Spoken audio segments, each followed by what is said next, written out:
Here we go.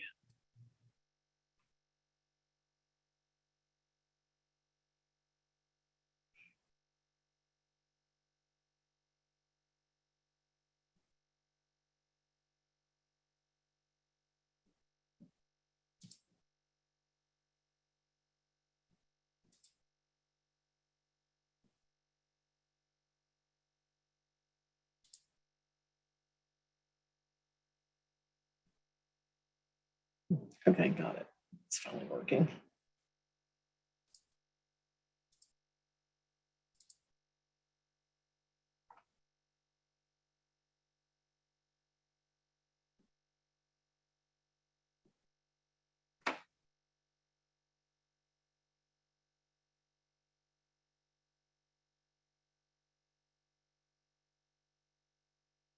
Okay.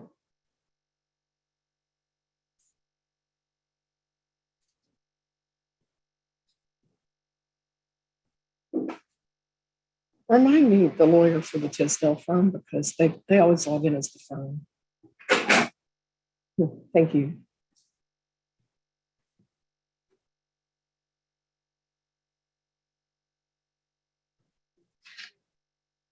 I'm sorry. That's what is she Tisdale? I thought she had her own firm. Can we look at her letterhead real quick? So the Tisdale law firm logged in, and I just been trying to prioritize as people log in, and I don't have it connected to a lawyer in my. Okay. So McMahon has her own. She's in. Is it Bradbury? Because that's the one left, and the client is.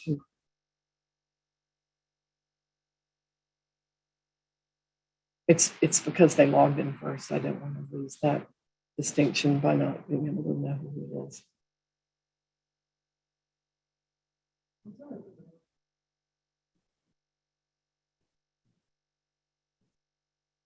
Somebody goes in. Marisol.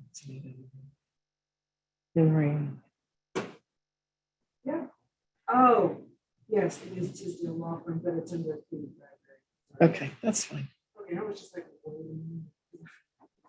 no, that's fine. I just want to get it right. Given how people as a group don't always tune in. I just, when people do, I want to honor it.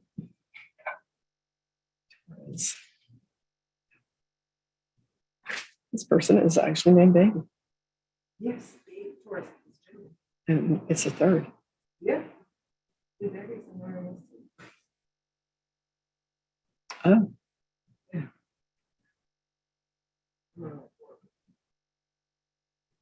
Not for us.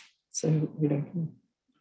Do you see who could be the LaQuisha Roberts? Betty Moore's here. That's good. Hopefully things went. But she's on the pretrial, right? Yeah. We got a full pretrial. Same user. Okay, I'll just need to ask her who she is. She's probably a juvenile's parent or something. But not with the same last name, with a different last name. Almost got through this. There's a lot of people, which is great, actually. 6. Still a few missing.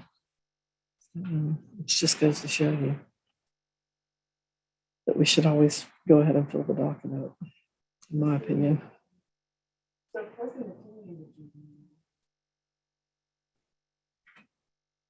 Who is? Presley McKinley.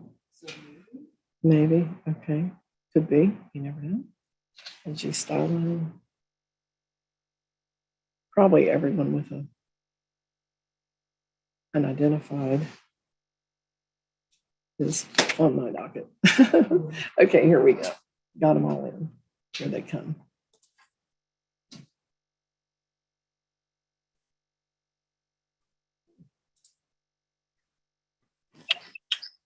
So good morning. I'm going to let everybody's audio connect. So I will begin to repeat myself. But I do want to welcome everybody and say good morning. I'm Judge Person. We're doing Zoom online so that it can stay convenient. That always presents its own problems, but I think we'll get there. Mr. Matson, I see you there, and I think you're yeah, if you could unmute and speak for just a moment so that the way it works is that'll bring you up, and just say your name and who you are for a moment, and that way I can get you started. Hi, everyone. Okay, my name is Roger Mathis. So hang on just a moment. We're just going to have Ryan Matson speak because Mr. Mathis, I definitely see you. Thank you for letting me know. What folks don't realize is at all times I can see everyone. Okay. And maybe that's how you have your setup and maybe it's not. But anyway, Mr. Ryan Matson, name sounds a lot like Roderick Mathis. So I can certainly understand that I confused everybody right away. Ryan Matson is our city's prosecutor, and he does not work for me, but he does appear in the court on behalf of the state of Texas. He is prosecuting the cases that come forward. He is here today for the pretrial docket. And so I just want him to introduce himself so that people know who he is. That way, if you're talking to him, you're not confused about that. Mr. Matson, could you unmute briefly and just speak for a moment? As the judge said, I'm Ryan Matson. I'm the prosecutor. So if you're on the pretrial docket, you'll be speaking with me today. Okay. Great, thank you. So Ryan Matson, I'm going to go ahead and move you to the pretrial room. We're going to start with the Adrian Benavides Alvarez case. And I believe that law firm, Mr. Bradbury is here. I'm Tisdale Law Firm. yes, Your Honor. I'm here on here on behalf of Mr. Benavides. My name is Devin Raleigh. Devin or Devin? Devin, Devon. I can change my name on here if you'd like. Oh, I wrote it down. It's fine. Okay. Thank you. I did see y'all log in first, and I wanted to go ahead and get y'all started. And what I want to say about that is that after y'all meet, I will go ahead and again, just briefly with you to touch base on the case before you go today. And also that, thank you for, identifying yourself. So I will move you over to that room with Mr. Matson to have that communication happen. And I will move forward. Oh, I also meant to ask her a question. The client is here, and let me get her back for a moment, or hold on just a moment. Let me see if I can get her to move back. I wanted to ask her that quickly. Hold just a moment. I'll talk for a moment and see if that happens. So I do want to welcome everybody to court today. We do have a number of people today. We'll get to everyone. I do ask people to stay on screen where possible. That doesn't mean that we want to see you go to the bathroom, of course. Obviously, everybody can be rational about that. But the convenience of Zoom can sometimes make people a little more relaxed about rules. I don't mind being somewhat relaxed about rules as long as we keep proper court decorum and, we're not witnessing things in your life that we don't need to. Okay, so actually, Ms. Benavides, normally, sorry, Adrian is probably not it. Let me look, I didn't look. Mr. Benavides, Ms. Benavides, forgive me if I get the pronouns wrong. I saw that person enter. There we go. Mr. Benavides, are you able to unmute? Yes, ma'am. Can you hear me? Yes, sir. I sure can. Are you in connection or in communication with the lawyer from your firm, Ms. Raleigh? Yes, we are. I stay in communication with her, ma'am. Okay, but great. I can hear me through here right now. I can hear you just fine. What I wanted to do is just let you know that they'll be back in a moment, and your presence is definitely welcome. It's not unusual for them to speak outside the presence of especially me, and your lawyer will definitely communicate. Well, that's what a pretrial is, partly that. It's for a discussion that it may not be proper for me to hear about it, because Okay. the case can go to trial. And what that means is I'm to stay fair and neutral as to any facts alleged. So I really am scrupulous about that. So I'm not trying to cut you out. I just want you to know they'll be right back. Okay. Yes, ma'am. Thank you. Thank you. So not always does the person show up, and that's fine if they have an attorney representing them. But I just wanted you to understand what was happening, because at this type of court, most people represent themselves, and I like everybody to sort of know what they're looking at. I did want to make a really a quick announcement. Miss Roberts, I saw you logged in a moment ago. LaQuisha, where are you, ma'am? Oh, there you are. Thank you. How are you, ma'am? How are you, ma'am? I'm doing good, and you? Thank you for asking. I'm fine. Listen, I reviewed your case yesterday. I've been away a little bit for a few days, and I did get back to that list. And I wanted you to know that due to the circumstances that you find yourself in right now, I took everything into account and waived your fines and costs. So I will zero out your balance, and you are good to go at this time. You don't need to stay logged into the court proceeding today. Okay? Okay, thank you so much.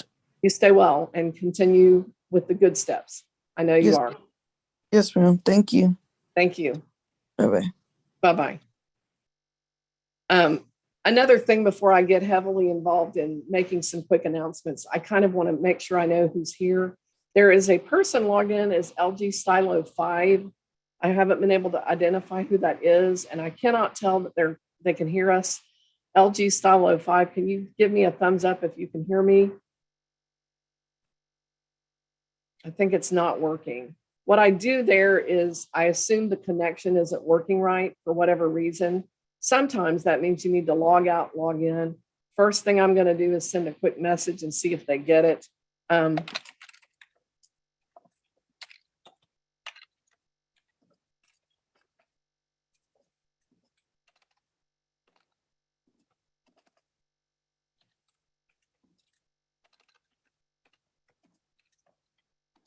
it's not really recorded, so I just asked them to respond. Another person I couldn't make out, there were two people called Zoom user. First one I just clicked on to unmute, please. Could you tell me your name? Shanae Coleman. What's the last name? Coleman? Coleman. Yeah, Hi, ma'am. yes. Thank you Hey. so much. How are you today? I'm good. Great. Okay, I've got you logged in. I like to keep the files organized. I'm going to change the name for this meeting. And if you're in a system that's your own, it won't change it permanently. It's just going to make sure that I can at least keep track of you so that I'm not losing your spot, okay? Okay. Okay, that's what's happening. But I'll be with you shortly. Okay. Thank you. And I had another Zoom user, young person with kind of a tan green shirt, maybe khaki and longer brown hair. Could you tell me your name? Presley McKinney. McKinney. Thank you, Ms. McKinney. I'm going to be with you as well shortly, okay? Okay. Okay, and then let's see. I had a person with a phone number.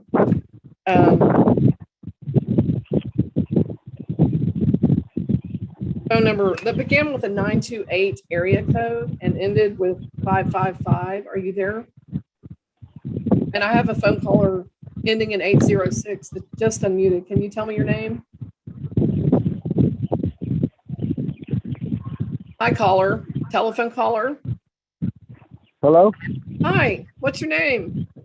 Elias Hinojosa. Mr. Hinojosa, how are you today? Yes, ma'am. I'm good. Good. I'm Judge Person. You're on phone call, which works. We can make that work. It's not the easiest thing, but it's not a problem in any way. What I want to tell you, Mr. Hinojosa, is that when I call your name, it'll be your turn, and I'll be prompting you to unmute again at that time. So I just want you to know that your name will be called. There's a lot of people that are being seen today. We're going to get through everybody. We're going to try to stay on track. However, I'm not going to force rush anybody. So what that means on the telephone is that sometimes you can lose track that there's a conversation going on and you might miss that I call your name. So definitely try to keep yourself, where you can hear me. Okay. Yes, ma'am. Okay. Thank you, Mr. Hinojosa. So I will be with you soon. Yes, ma'am. Thank you. All right, thank you.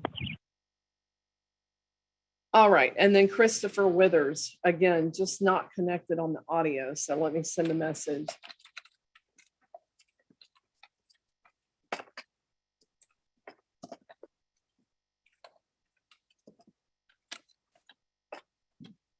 And, oh, there we go, Mr. LG Stylo got logged in. Could you tell me your name, sir?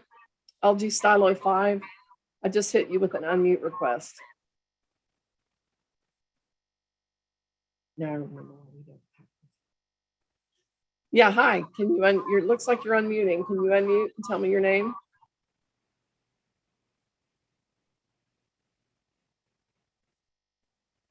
Looks like he's trying to do it. Hi, what's your name, please? Gentleman, red shirt, just unmuted. I'm sorry, Brian Chavis. Oh, hi, Mr. Chavis. Great. Yeah, I couldn't figure this out. I'm trying to figure it out. You got it figured out. It's gonna work. Oh, right. Yeah. So don't worry, okay? But Alright. I changed your name on the screen so that I don't lose track of your case number, okay? Okay. Of your place in line, because I was watching when people logged in, and I try to keep that honorable. So anyway, what I'll do, sir, is I will just go ahead and mute you, but I'll be back with you soon, okay? I got you. Okay, glad we got connected. Great, thank you. Just watch. Yeah, what I find is, it is helpful. People can watch the proceeding and they learn a lot doing that. And speaking of that, the Tisdale Law Firm, Mr. Benavides Alvarez is here as well. And I want to apologize. I didn't clear yet whether you wanted him to go into that meeting. And I told him as per rules that it's not unusual for a attorney to have that meeting without he or I being in that meeting. It's not unusual, but he is here. He said he's in good communication with you, so I didn't worry about it. I wasn't able to effectively bring you back over to the meeting, Ms. Rowley, but he is here as well. I think you probably know that. Yes, thank you. Yeah, if y'all want to talk, the three of you together, that's up to you actually. And I can restart that meeting, or if y'all are ready to move forward right now, I would assume that you and Mr. Benavides can communicate after the court proceeding like you would in a courtroom. Yes, that's my intention, Your Honor, is to reach out to Mr. Benavides after we're finished here and let him know kind of what happened in that breakout room. Perfect. Okay, Mr. Benavides, you following? Great. Okay, I saw that. Mr. Matson, Ms. Rowley, where are we? Your Honor, we're going to go ahead and set for final. We have an offer on the table, and I'll let Ms. Rowley talk to her client. Okay, are we having any other settings at that final pretrial? What do you mean? Discovery or anything like Oh, that? yes. Sorry. Discovery will be provided prior to that meeting. Okay, what I'll say is I'll just want to check in about the discovery documents that are required for the court, which are different on that day. But the final pretrial date right now I have set for August 24th at 2. And I know Mr. Matson's planning to be here. Ms. Rowley, are you good with the date? That should work fine for us, Your Honor. Thank you. Okay, then you and Mr. Benavides are good to go. Thank you. Thank you. Mr. Matson, I'm moving you forward with Mr. Swain so that y'all can communicate. Mr. Swain knows the drill too. And so, Gesundheit to whomever is sneezing. Okay, so good morning. I want to give some basic information to everyone that I'm assuming probably hasn't heard it before. What I want to let you know is that when you're given a ticket or issued a citation, those are methods under Texas law for accusing you of doing so. That's what it is. It's an accusation. And when you give a plea, you're giving an answer, a response to the accusation.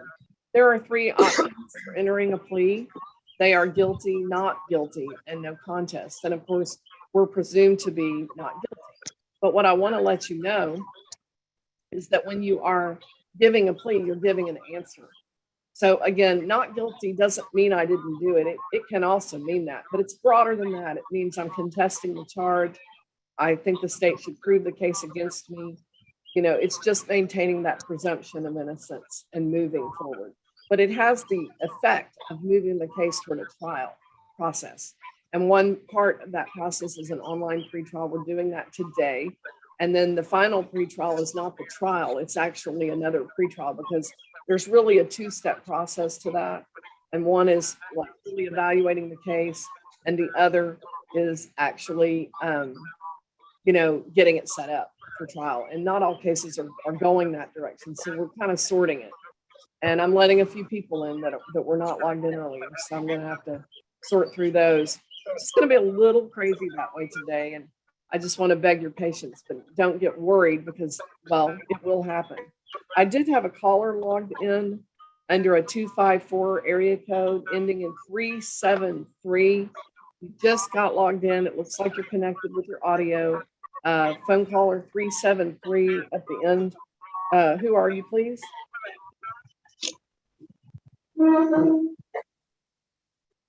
I got you, Miss Jones. Don't worry about it. But I'm going to keep you muted because the phone call. Are you on the phone call too? Because speak through the phone. Phone caller ending in 373. And then I've got phone caller ending in 760, 832 760. Can you unmute, please?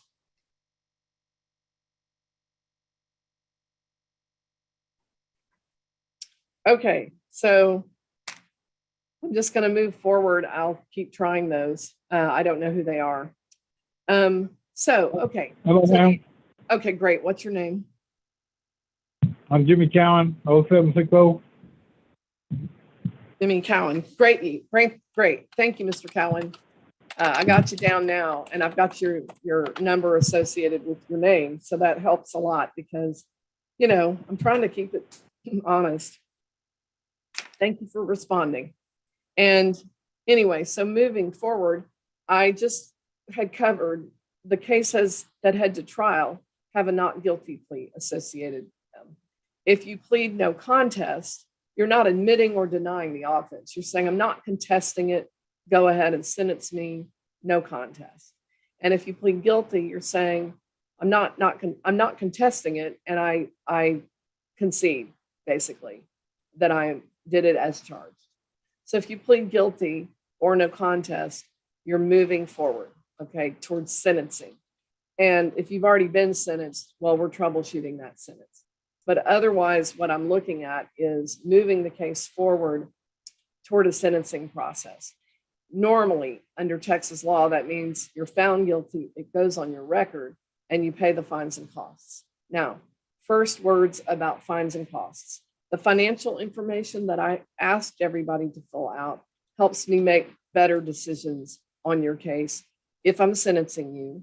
And if I'm not sentencing you, but moving your case toward trial, at some point we're setting a bond. And I ask for that information in order to set that bond. It's not a presumption of guilt, and that confuses people sometimes, but it's not. It's really me needing to just try and get some information. And a lot of what we do now is paper and electronic, but I need to look at it to do that and see if I have questions for you. And so I often do, but I don't get very far if you don't fill it out. So I am asking you to do that because otherwise it really limits your options to not do it. So that's one thing. Sometimes people have difficulty paying, sometimes they can't pay, and sometimes it's not a problem. And I don't know unless I can look at the information and make a decision based on real events, real things. So it's just a helpful tool, but I do require it for certain relief. Okay, so I do ask that information, and then I assume that you do that under oath, and I ask you questions about it. So the next thing I want to talk about, and that means there are alternatives at times. So the next thing I want to talk about is the record and the finding of guilt. So under Texas law in a Class C court, which is what this is, these are misdemeanor Class C offenses. And Texas has a structured system. Class Cs are like first layer, then Class Bs, Class As, and then you move into felonies. So we're at the Class C level. And what that means is that normally we're not sentencing people to jail time, okay? There are times people are arrested for an offense. There are certain times that that's authorized. That's a very narrow situation. normally it's not, and the other thing is that when you're found guilty, normally you're not going to jail for that crime. If you're found guilty, you're paying fines and costs. If you let your case go to warrant because I make a court order and you don't follow it, then you can wind up with a jail situation. Okay.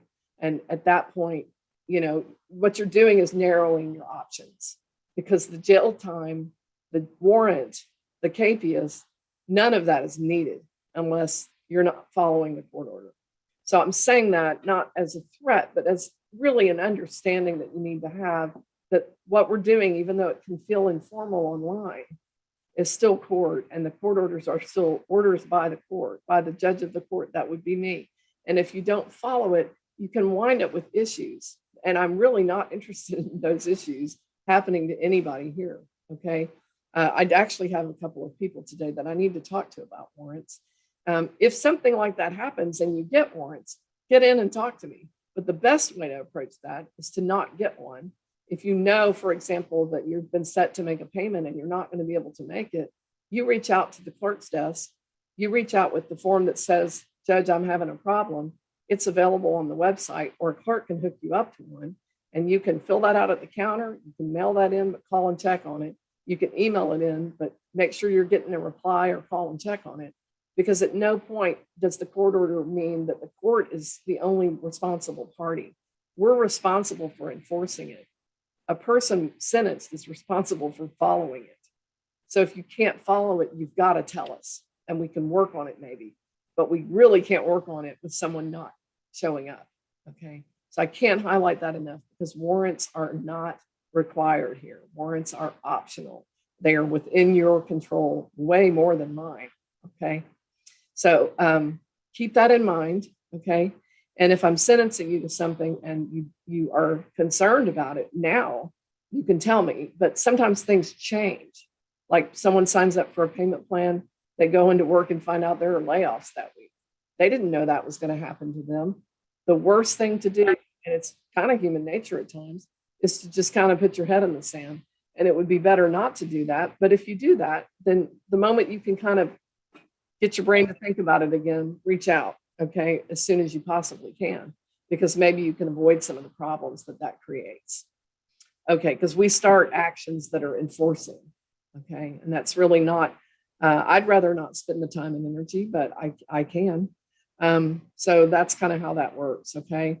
Now, the next thing that I want to talk about is options for dismissal. And before I do that, I did want to talk to Mr. Swain. I think he came back in, yes, and Mr. Matson. And I'm sorry, I'm not sticking on the names. I'm just pulling the right file on the Oju case. If y'all could unmute, gentlemen, and let me know how things are with that. Your Honor, we're going to go ahead and set for final. I did provide Mr. Swain with discovery, and he's going to take an offer back to his client and get back to me. That sounds good. It's August 24th at 2:00, okay? Is that going to work? Yes, Judge, that will work. Okay, great. We will see y'all both there. And Mr. Swain, you're good to go. Thank you, Your Honor. You're welcome. Ms. McMahon is here with her law firm. And Ms. McMahon, you're here for the Curtis Blackburn, the second charge case. And I'm going to go ahead and move you over to the pretrial room if that's, you can hear me, right? Yes. Perfect. Okay. Mr. Matson, I've sent her on over. That should happen pretty quickly. And I'm going to move forward now to talk with folks. She went on over about the options for dismissal that are available on your cases, even where you're heading to being sentenced. Okay, so that's where we are in the discussion. I know it's flowing a little chaotically today, but we're going to get there. And I just want to remind everybody, we've talked about the plea options, right? We've talked about financial stuff, concerns. We've talked about pretrials happen if you plead not guilty, no contest or guilty, we're moving to sentencing. We've also talked about keeping up with your court order. And can we get the air down just a tiny bit? Thank you. And now we're going to talk about the options for dismissal available in a municipal court. I have 4 available directly from the bench. Okay. There's a 5th if the prosecutor has a dismissal option. Some of those I know he always will do, and he put that in writing for me, and I tell you about those as well. And I've got one today. That's why I'm highlighting it. I'll talk to you all about that while I think it's happening. I didn't check to see if the person is here yet, but I did look at the files. So what I want to say there is the options available for dismissal are limited, even for me as the judge. Okay. So I know, like, a lot of times we see the news and it says the judge did this and the judge did that. That's never because the judge just decides on his or her own. That's really based on the restrictions under law and the restrictions, of fairness, talking to both parties, giving both parties an option to be heard. Once something is filed in the court, there's always a protocol for that. And that really has to do with trying to stay in a fair and neutral setting for everyone so that courts remain reliable, right? So that's what we're always looking for, is consistent and reliable outcomes that are fair to everyone, while also taking individual circumstances into account. So the 4 dismissals I have directly available under state law are compliance dismissals, driver safety course options, deferred dispositions, and teen court. Starting with number 1, compliance things are compliance dismissals are things that can be brought up to date and dismissed. And I will look for those for you because the law says the judge shall. And if you are eligible, I think I have 1 or 2 that are possible today. If you're eligible, I'll actually tell you. If you think I've missed something, though, if you want to talk about it, if you wonder why yours is or isn't, or why I'm not talking to you about it, bring it up, because when it's your turn to talk, because it's never impossible that a judge can miss something. And, that's part of why we have court happening, is so that I can get some feedback from you if I need it. So I'm open to questions. If they are legal advice questions, I can't give legal advice. If they are how does this work questions, I can tell you 1, 2, 3, this is how things work. That's that consistent, reliable information piece. So I'll know the difference. So don't be worried that you don't know the right way to ask. If it's something that I can't answer, I'll explain. If it's something I can answer, I'll answer. Okay, pretty simple. So compliance things have to be brought up to date and then dismissed. Driver safety course options are available on moving violations with certain drivers. And I will vet that. Again, the judge shall. I will vet that each time and see if it's a possibility. If you want to do it and I'm not vetting that with you, it's because I think you're not eligible, but you're welcome to say, hey, what's up? Because again, it's not just what did you get from the judge, it's did you understand it? So you can ask when it's your turn, okay? But I'm automatically looking for compliance dismissals and driver safety course options. A note about driver safety course options, it's a great time to talk about fines and costs, okay? Because every ticket, like if you call the clerk, you said, I got a ticket, what's the ticket price, right, of the ticket? And the clerk would give you a number, okay? That number is, we kind of call it a window fee or a window fine because it's kind of a set fine, but that depends on income information, that depends on a lot of things once we dive in, right, to individual circumstances. What I want to tell you though right now is that every ticket has a fine and a cost. And when you call the clerk, you got the whole number. And what happens in the driver safety course option is that you pay the cost and the fine goes on hold. There's a reason for that. The court costs are set by the Texas legislature and I can't change them, okay? They set that. The fines are set by the judge and I have control of that. State law says if you do the driver safety course option, you pay the court cost, okay? And they're not cheap. So if you're otherwise eligible and you need time to come up with that money, we can work on that because those range from 144 to 169 and not everybody's prepared to do that today. So if you're asking for driver safety and you're eligible, I'll be asking you when you can pay that. Today's easiest, and I'll ask if you can do that. If that's not possible, then let's talk about that, okay? And see if we can keep you eligible because you've got to stay on time for court to qualify for that program. But remember those court costs. Then you've got a class and a record due within 90 days from the date you pay that court cost. If I get the record and the course within that 90 days. Doesn't have to be the 90th day. It can be the 10th day. I don't care. But you got 90 days. At the end of the 90 days, if I don't have that, you're subject to paying the rest of the balance. If you do have that turned in on time, I waive that fine, which is a little bit more than $100 usually. And I dismiss the ticket and it goes off your record, right? So it's a pretty good deal because I have to collect the court costs. So those are the minimums. And the fines I don't have to collect. The court costs go to Austin. They literally go to the state. The fines stay local for roads, streets, police, fire, that kind of thing, sidewalks even. So just to keep in mind how that works. I mean, you can take that money and you can break it down like 5 different ways to Sunday, right? However, for purposes of the driver's safety course option 2, the court costs have to get paid and the fine gets waived if you successfully complete it. So it works out to be a pretty good deal because it's actually always going to be cheaper to do the fines, to get the fines waived and get your class and your record done, even though you pay for those, it's still going to be less. And it keeps it off your record. So if you're qualified to do it and you want to do it, let's talk about it.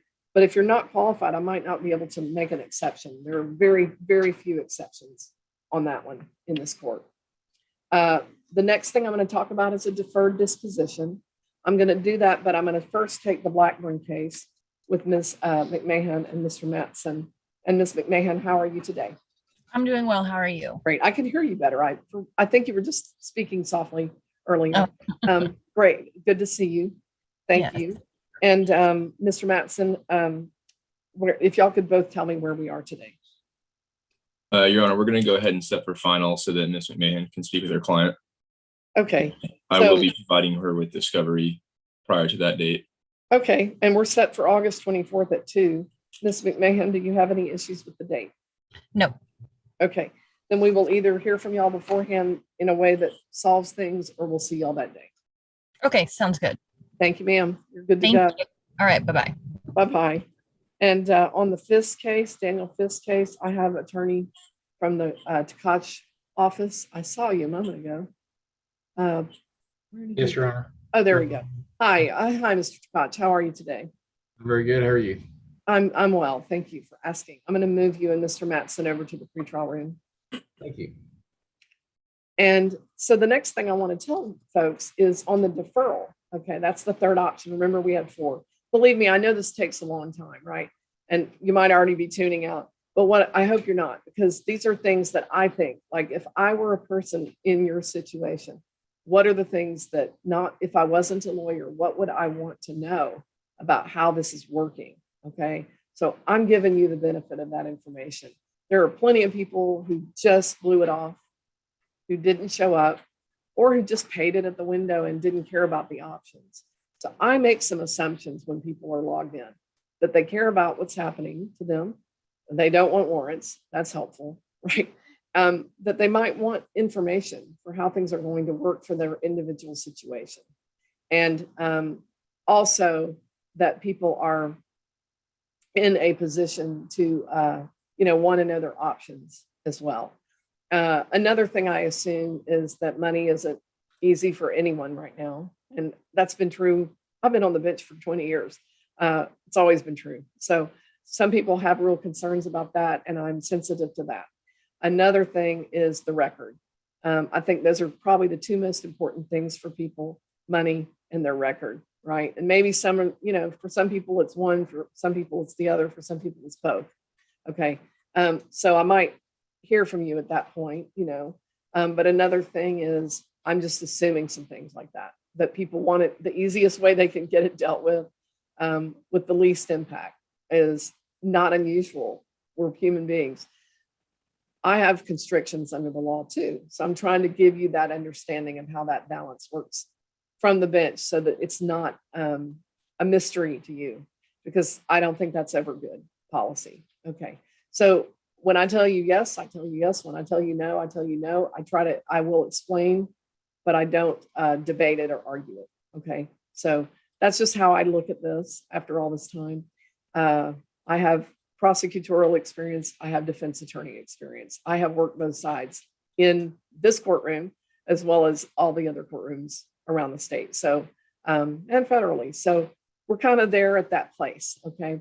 The deferral, that's why I'm kind of diving into this deferral option, because it's something that works a little differently in a Class C court in a better way for us as normal people, right? So a deferred disposition, we often just call it a deferral, and we even call it a DD around here, deferred disposition, DD. So if you don't remember anything, try deferral, because here's the thing about the words we use in court, because words have meaning, right? So one thing about a deferral means to delay, and disposition means to make it final, dispose of something. In a deferred disposition, I delay making it final, right? Deferred disposition. I put a court order in place on a piece of paper. You sign it, I sign it. Sometimes the prosecutor signs it. It gives a list of things that you as a person will be required to do to gain a dismissal. If you do those things, you get a dismissal. Okay. So here's the thing that the law does differently here than in other courts. Lawyers sometimes don't know this, sometimes they do, but the way the deferral works is you have to request it at the time that you enter your first plea. So guilty or no contest, but I would like a deferred would be how that would work.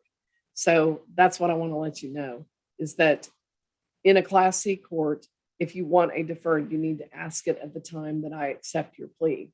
Guilty or no contest, I'd like a deferred. It's pretty simple, but if you don't know to do it, there are certain cases where you have to ask the prosecutor. If you have something like that, I'll tell you. If you ask and I can't do it because we need the mother may I from the prosecutor, I will tell you that. Okay, so don't be shy about that request, because if you don't make it on your own, the other ones, I've told you I'm looking for those pieces for you. On the deferred, I'm not. You have to tell me you want that. It was on the form you filled out, but sometimes people looked at it, didn't know what it meant, didn't ask questions. That's fine. People don't ask questions sometimes because they're nervous, they're shy, they don't know what to say. I'm telling you, guilty or no contest, I'd like a deferred. That's how that's going to work. Okay. So Mr. Tkach, I'm going to ask you to get back on screen if you could, and let's go ahead and talk about the Fisk case. Where are we, Mr. Matson, Mr. Tkach? Your Honor, Mr. Takashi is going to take an offer back to his client, so we'll go ahead and set for final. Okay, that final date is scheduled for 8/24 at 2. And Mr. Tkach, do you have any conflicts? I'm assuming the case could be resolved. If it's not, we do get things set up either prior to court or in open court. Are you available to make sure that it's dealt with by that date or here? Yes. Okay, And I would ask Your Honor, would he be eligible for a driver safety course? I have no idea without looking. Has he remained on time at all times? I believe so.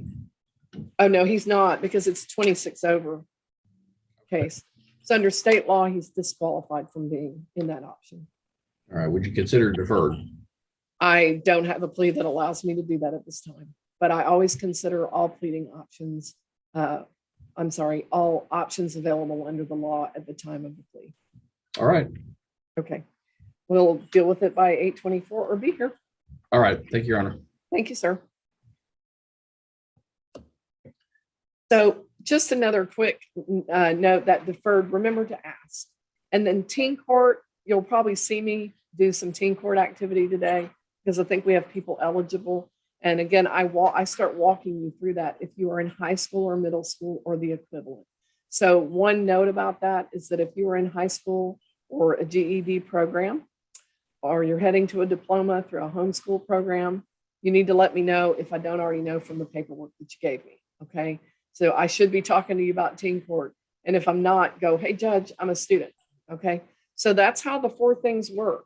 Okay. And Mr. Matson, I'm going to keep moving you forward. The timing is impeccable today. Thank you.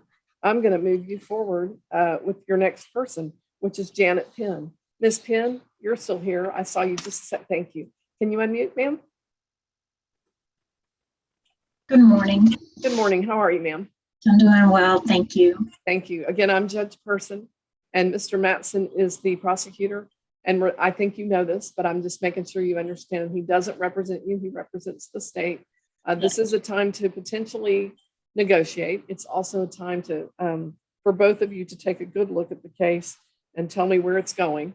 It's an expired motor vehicle registration charge, and I just need to look and see if there's anything else. I'm going to pull that file real quickly and just glance at it and let y'all know that after you meet, I'm expecting that we'll all come back in and talk about where we are status, because the goal of the court is to keep cases moving without unfair and undue delay.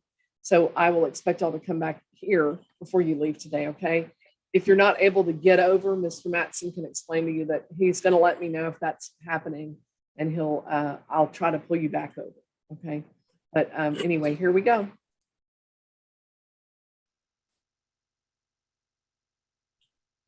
Okay, so I'm moving forward as well. Now that I've said all that, I'll tell you, I know it takes a while, but here's the thing that's great about that.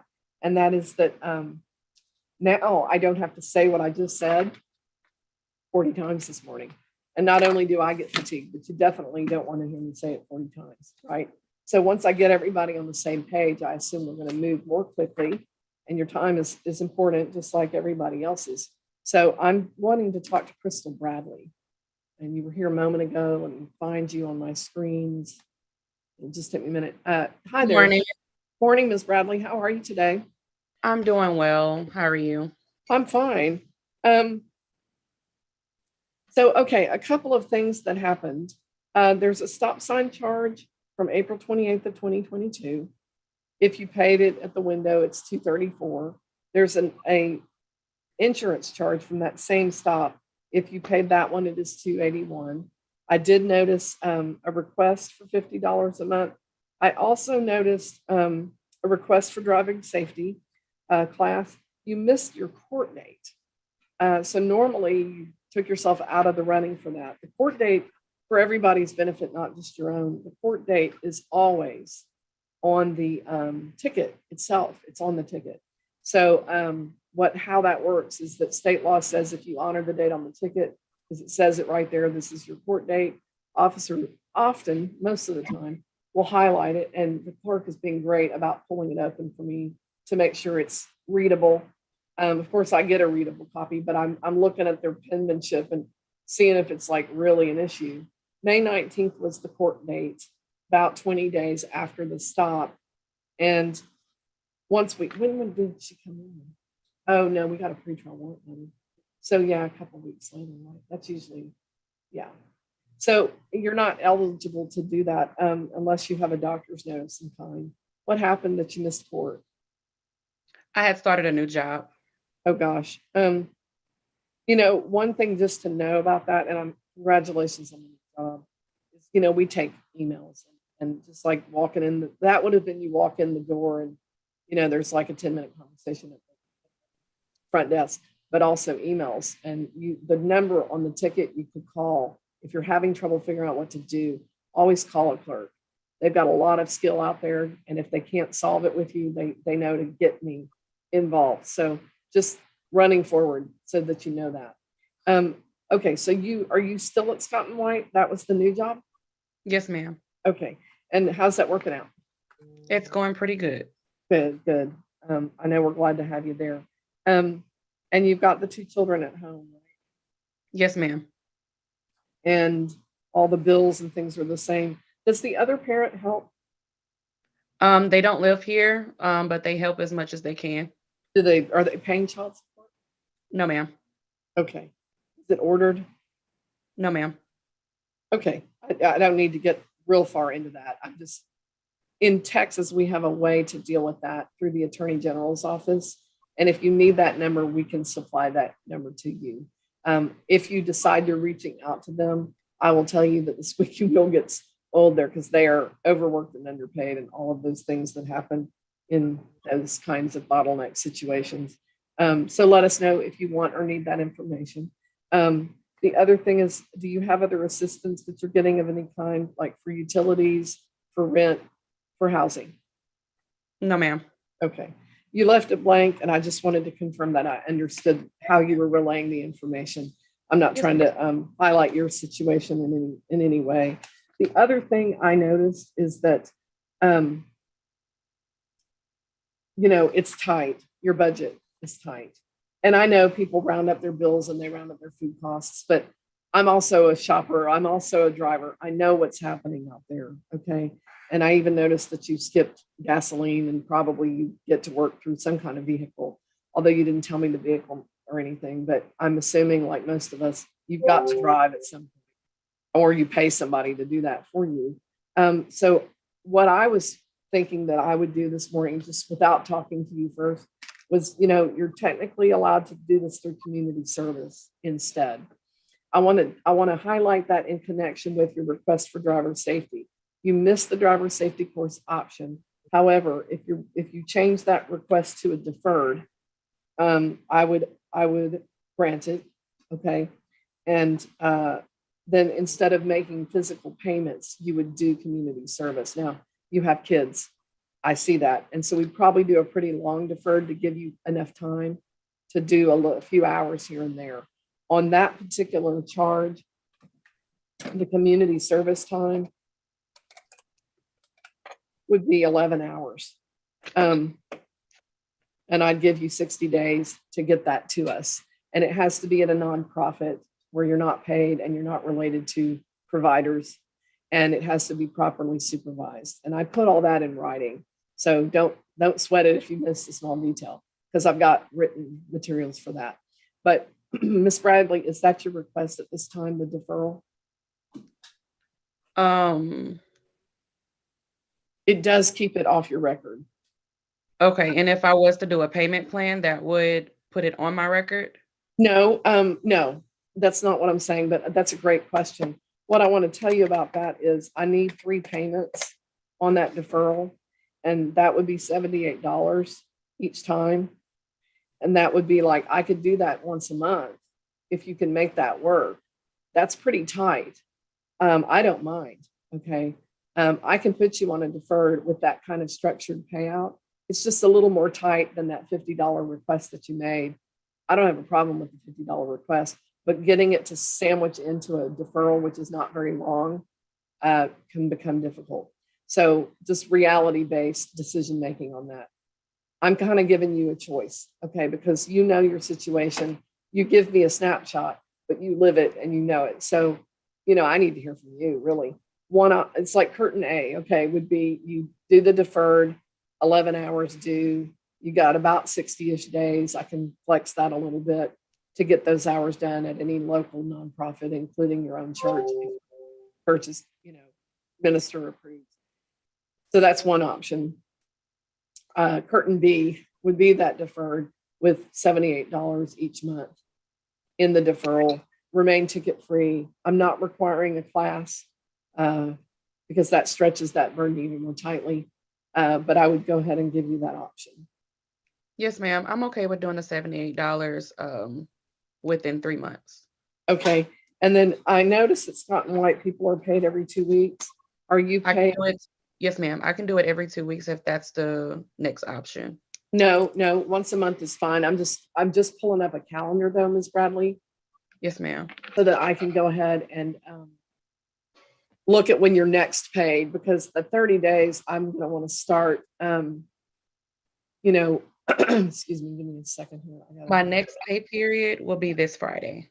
Yeah, that is exactly what I was trying to ask you. So thank you. I'm not getting my calendar pulled. Give me a second. Let me do it on the smartphone. Yay. Back up. So this Friday you're paid or next Friday? This Friday. Okay. So 2 weeks later, I could go 2 weeks later on the 5th for the first payment or the 19th in August, which will work best for you. We can do August 5th. August 5th. And then the next payment could be either the 2nd or the 16th of September. We can do the 2nd. Okay.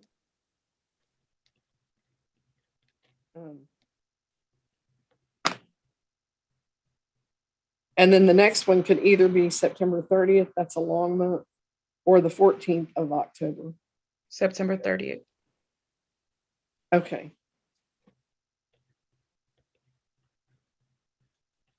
We're getting that ready in writing, and I'll talk to you a little bit about how we're going to get that back from you today. But my next question is, were you insured on April 28th? Yes, ma'am. Okay. Have you sent that into the court? Proof of I that? think I have. I didn't see it. Let me just double check the file. Give me a second to pull that up.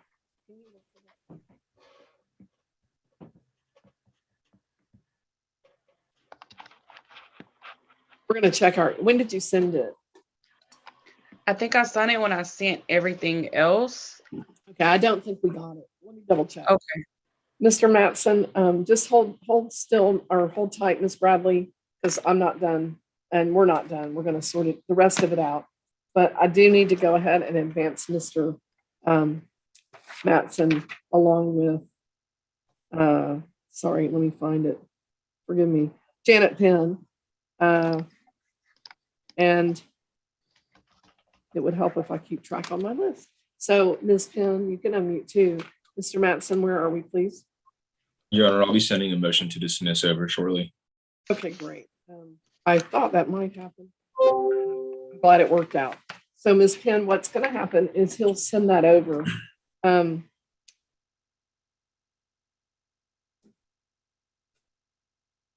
just making a note, and then I'll sign it when it comes in. That's sometime this morning, and then we will email it to you. We're going to email it to you at the email address where we set this meeting up, if that's still a good email for you. Does that still work? Yes, thank you very much. Okay, you're welcome. We will get that over to you sometime later this morning. Yes, ma'am. Have a good day. And you too. Thank you. Okay. So, okay, I see. Mr. Matson, let me move you forward. Your next person is Benjamin Haig or Hogg. Mr. Haig, am I saying the name close to correct? Haig. Haig, great. Then I am saying it. Yes. Ma'am. So I'm going to send you over for that meeting. Sorry, I got to find you. There you are. No. Hold on.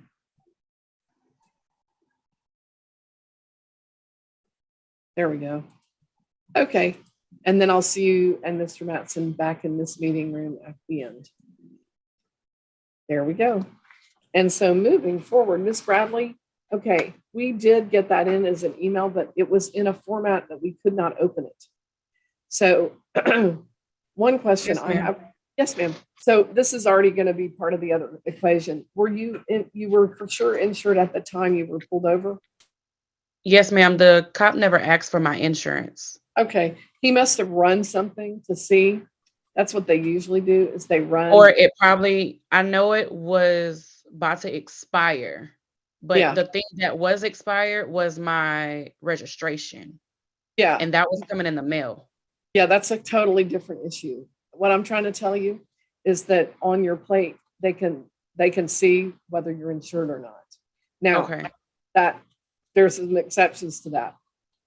So if you're insured in that system, it's good to go. If you're not insured in that system, sometimes there's a lag. So we still can accept that, whatever you can get to us, that we got to be able to read it. And then we call and we verify it. And the company where you have your insurance has to be willing to disclose that information. That's for some reason we run into problems with that sometimes. But if we can verify it from the information you provide, we can do a dismissal. And of course, that's a $281 ticket. I would assume you'd like that to happen.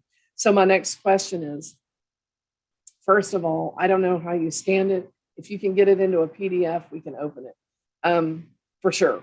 There are probably some other things, but PDFs are pretty reliable. So if you can do that, that's great. If you can't, you can bring it by. My next question is the same question though. I need to get this deferral document to you. I'm signing it in a minute. And you know what we're gonna do, here's the structure. Oh, okay. I need that back if you already, yeah. So if I email this document to you, can you print it, sign it, and email it back in a format that we can open? Yes. Can you scan it? Like you could even, with the insurance as well as with this document, you can even take a smartphone photo as long as I can read it, because that's what you did with the other documents, it looks like. Those look like photo scans. We were able to open your other documents, just not your insurance one. Sometimes what people do is they send me what the insurance company sent them, and it's in that format, and I can't open it. So if you'll print it and do what you did with the plea forms that you sent in, we should be good to go. And the same is true on your deferral. Now, I need an actual legal signature, not an e-sign signature, unless that e-sign is your legal signature. The assigned, if you follow me, I know you do customer service, so I think you know it. If you sign, if the computer generates a signature that's not really you doing it, then I can't accept that. But I can accept a printed out sign and photo scan it over, or however you want to do that. Can we get that done today? Yes, ma'am. Okay, so I'm going to just put a note that you're emailing your insurance information today, and that you're going to get back your deferral document back today, signed, and then it'll be the court order of your case, okay? And then Yes, the ma'am. other thing I'm going to tell you about that is just to make sure things stay on track. The other thing I want to tell you about that is if I can't verify the insurance, I'll reschedule your case. Okay. If I can, I'm just going to dismiss it. Yes, ma'am. Okay. And then on your stop sign case, if I don't get your deferral back, I'll schedule you for a court hearing. So just get it back and it just all gets easy. Okay. Yes, ma'am. If you weren't insured at the time of the stop, we can look at deferral options because you got it up to date. I can look at prosecutor options if you qualify for that. That I would do first. The legal dismissal, prosecutor dismissal, or deferred. And then we'd be talking about the money issue again. Yes, ma'am. So we can work on that if we need to. Hopefully it's not going to be necessary. Okay? Yes, ma'am. All right. Okay. Do you have questions before I let you go? No, ma'am. Just my expectation of you is that you get back the documents today. Yes, ma'am. Thank you, Ms. Bradley. Thank you. Bye-bye. Bye-bye.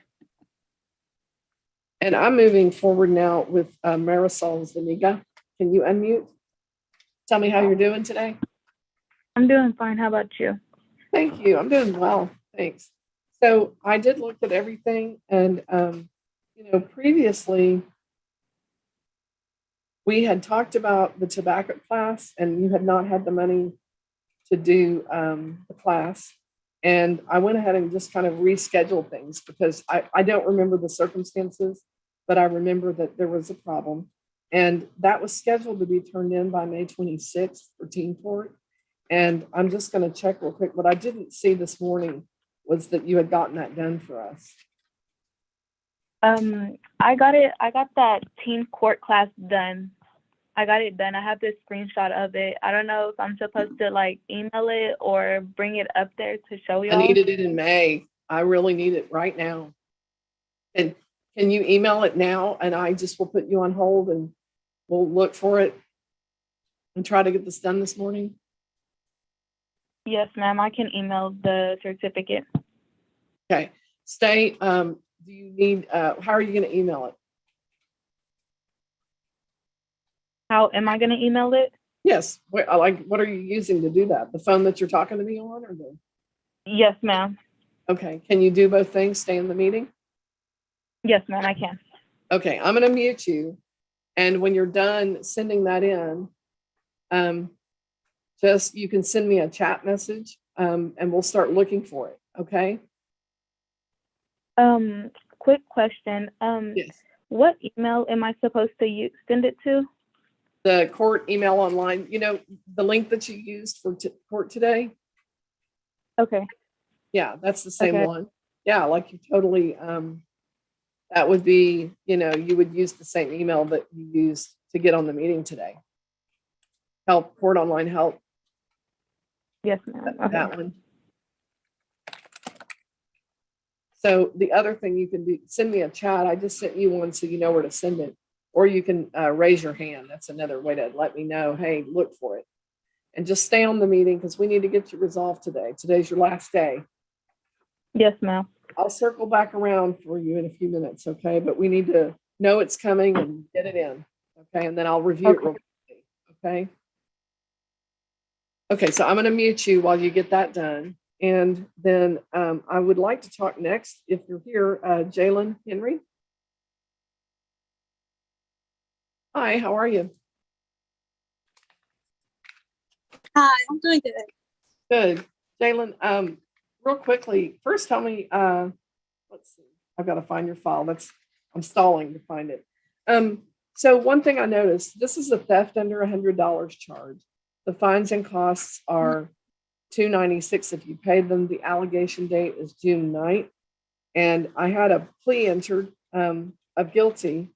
I want to tell you, I do have a fifth wheel option on the prosecutor memos that were submitted to me for what is called a first offender program. You have not had this type of charge with the municipal court, and therefore you are eligible to take a course and get the case dismissed, provided you take the course on time and get it turned in on time. If I did a deferral, you would pay the ticket and still I would be asking for that course. So it's a pretty good deal to just do it up front that way. Are you interested? To take the course? To take the course and get the case dismissed? Yes.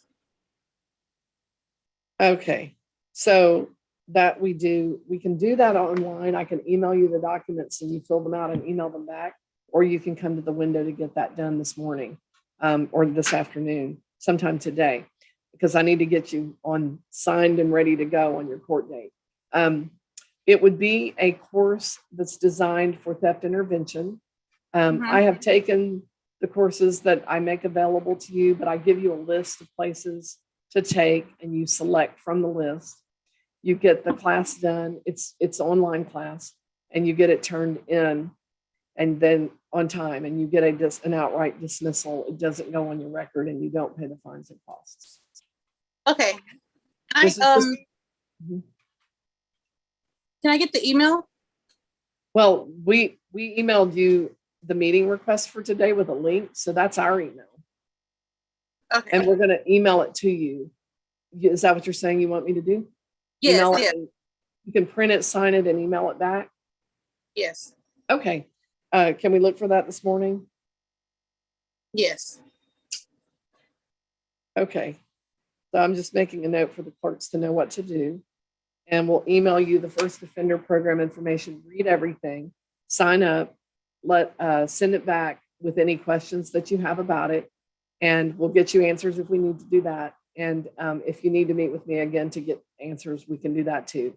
Often the clerk can answer, but there are things they can't always get answers for. And either way, we're going to get your answers. Okay. But Okay. you'll have a due date, and you really want to keep that. The due date is not the date to turn in, it's the no later than date. So you can do it anytime between now and then. Okay. Okay. Okay. So do you understand what I'm expecting you to do? Yes, ma'am. Great. And you're excited, willing to get it done? Yes. Okay. I mean, I know it's not exciting to be here, but actually the course is not boring. So you'll find it interesting. And I think that it will help you, because here's the thing we know. If the situation happened that there was a temptation there that's not usual, and the response you had was in the way that the allegation reads, we know that it's very likely that that person, this isn't about you specifically, we know that it's likely that that person similarly situated is going to be put in that position. It's just inevitable. And the best thing you can do, the absolute best thing you can do, is really work out the plan of attack for not doing what you did this time. Yeah. So having a plan, having a real plan that's solid for yourself, normally can just keep you out of trouble, right? And I didn't look actually into your financial stuff, but I don't know what you do for work. Okay, great. That's a great place. But what I'll tell you is it's job limiting to have a conviction for this. So the prosecutor has a memo in place for that, because he understands it as well, that it's job limiting in a very serious way. It's quite permanent. And we want you to get moving in the right direction. Okay. Okay. Okay. So look for that email sometime this morning. Okay, Ms. Henry? Okay. In other words, if you don't receive it, call and check on it. Okay. Okay. Okay. Any questions? No, ma'am. Thank you. Thank you. Bye-bye. Ms. Zuniga, I see your hand. Thank you very much. I'll be working on it. I'll get back with you as soon as we have the documents. She's emailed them. So we'll be looking periodically till that comes in. Our system routes through every email in the whole city. And so it's not instantaneous, but it will get here in a few minutes. Oh, we got it. Let me take a look. Okay, I told her she could. She got it the other day. I told her she have a dismissal. So I will make sure that's all we had to do. Mr. Mattson, right with you and Ms. Haig, Mr. Haig, excuse me. Okay, we've had the team report too. We can print that and move it to her file.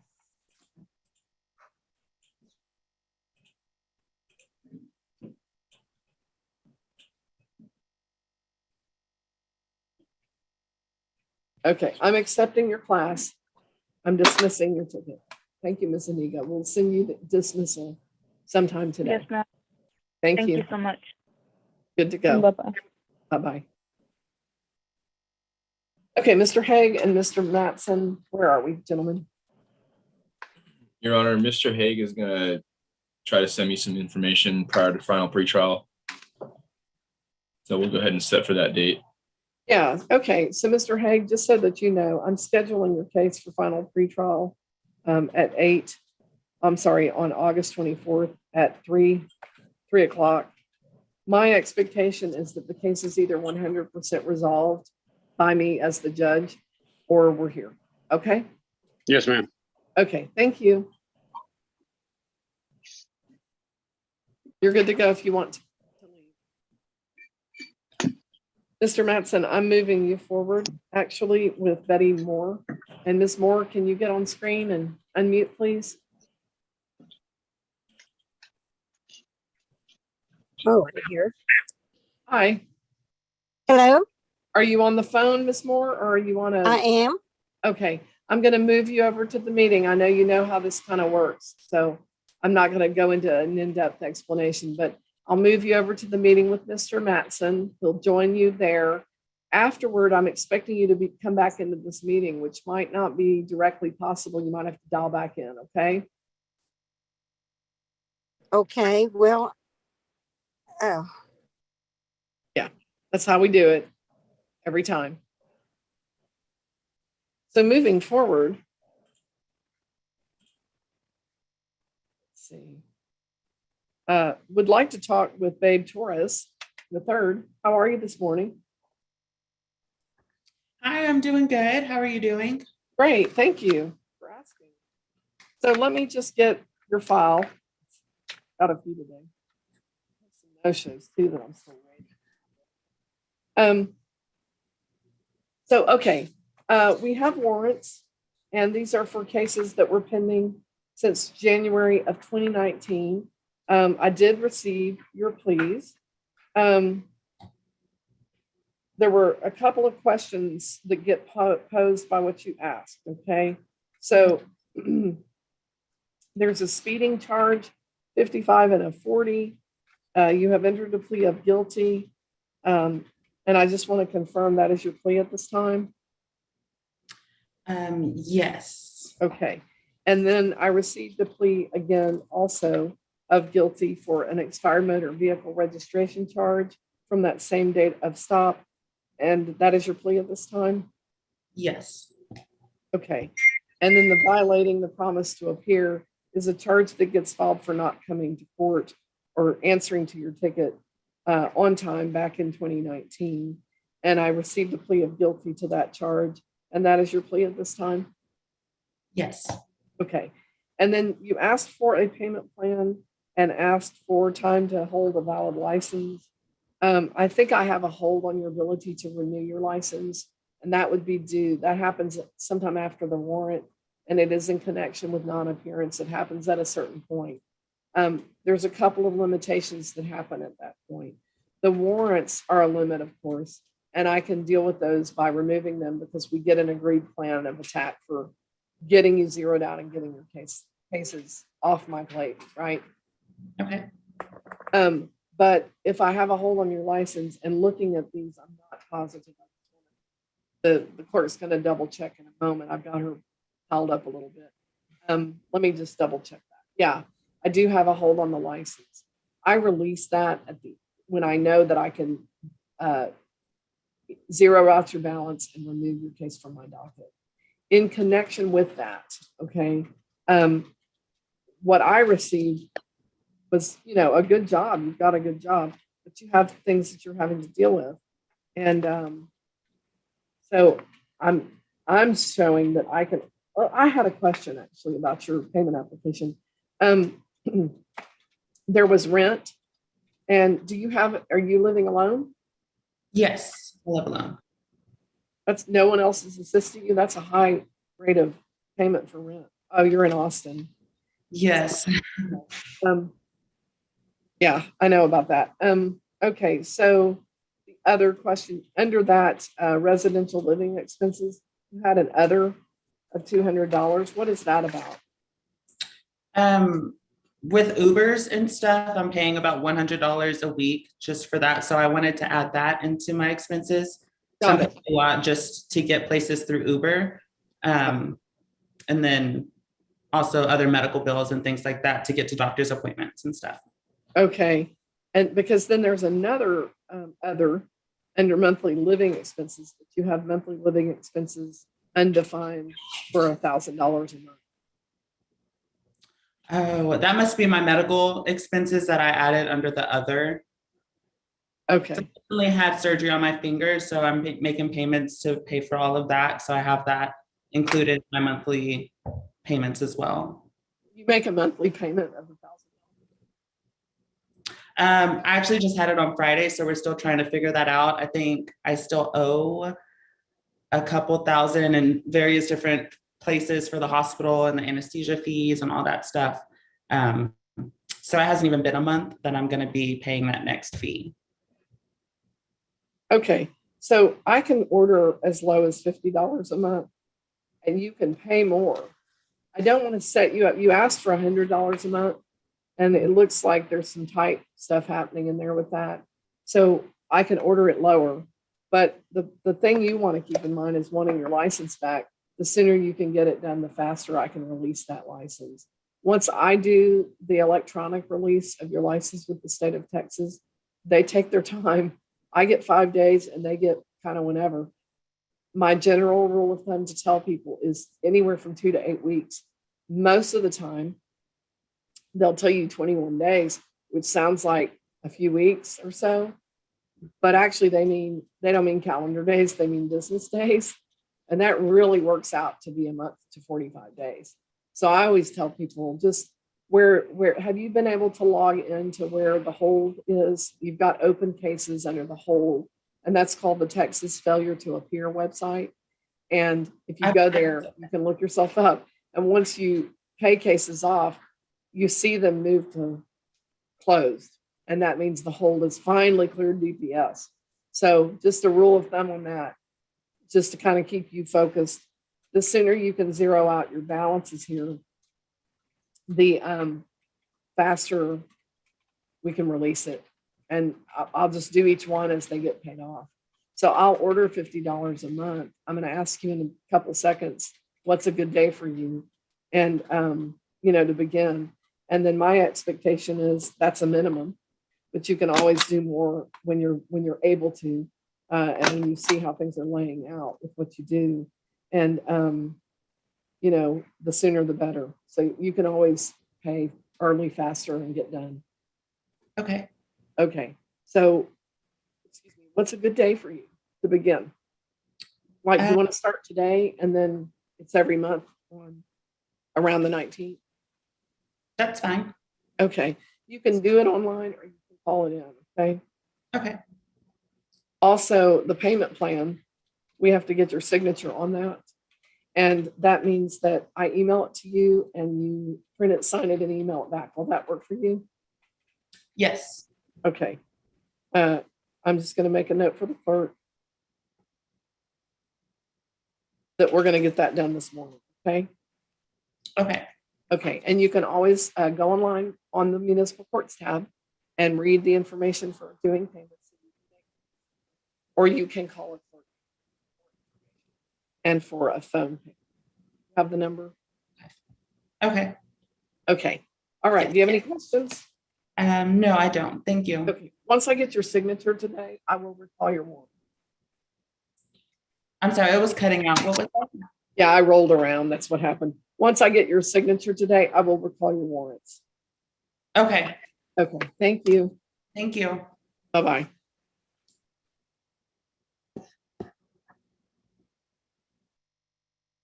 Okay, Mr. Matson. Let's see. Ms. Moore is in the waiting chamber. I'll bring her on in. And she's connected. I'll pull her file.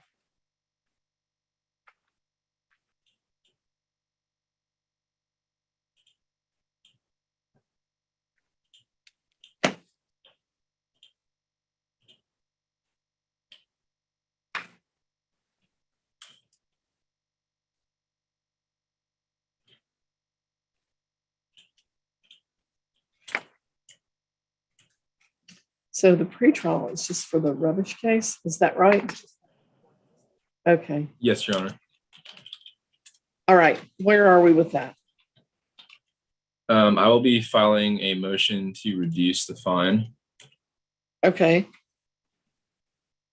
and Ms. Moore would like to speak with you on setting up a payment plan for that. Okay. I will talk to her about that. There are several cases that are set up that way. And I'm just kind of looking at the pages. Okay. Moving you forward, Mr. Matson, your next person is actually Lindsay Rowe. And Lindsay, I saw you a moment ago. There you are. Can you unmute, ma'am? Hi, good morning. Hi, how are you? I'm going to move you on over to that meeting. Can you hear okay? Can you hear me okay? I can hear you. Can you hear me? Okay. I'm going to move you over with Mr. Matson. Thank you. At the end, you'll come back in this meeting. Thank you. She's moving on over. I think she's nervous, partly. Okay. Yeah, that went on. Okay, so I am moving forward. Ms. Moore, can you unmute for a moment? Okay. Hi, Ms. Moore. We have a payment plan with you already on older cases, and that payment plan is on time. I did give an extension at the window to pay. It was an extension for payment on several charges. February 14th, a plea was already entered. What does it seem like? Oh, right, because you were found guilty at trial. And then a rubbish charge from February 23rd and the March 9th charge. You're scheduled to come in and get that set up on your payment plan by July 23rd. Today, though, we have this next charge. He's going to file a motion to reduce, and I'm fine with signing that. But we just need to add all these to your payment plan. Okay. So I need you to come by the court sometime today and just sign up and get those all added in. Okay. Okay, what time should we look for you? What time you want me there? As soon as you can get here, I would say.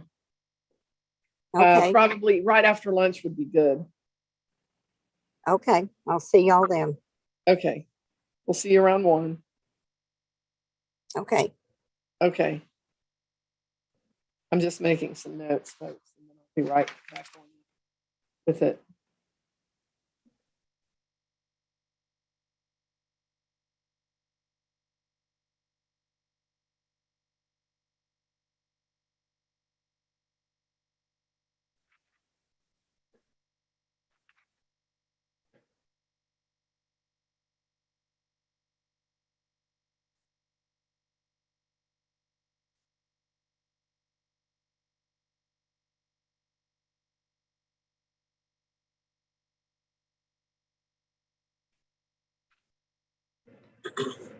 All right, Ms. Moore, we'll have everything at the window probably by about 1, okay?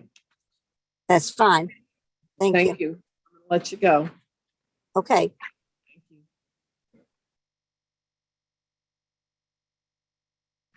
So moving forward, Christopher Withers, I'm not sure if we ever got a good connect, but it looks like we have one. I don't see you. I haven't seen you all morning, but I do see that the audio. Yes, ma'am. Hi. Yes, ma'am. Hi, can you get on the screen? Ma'am, my phone, stuff it. My phone is tore up. Okay, that's what I was seeing. I get it. Okay, Mr. Withers, that's fine. I can hear you, so we can probably manage it. Thank you. Okay, so I've got community service past due, and then I have a new case that I need Yes, to talk ma'am. to you about. On the new case, let's start with the new case. It's an invalid license, and the fines and costs there are $281, and you have entered a plea of guilty. Is that your plea Yes, today? ma'am. Okay.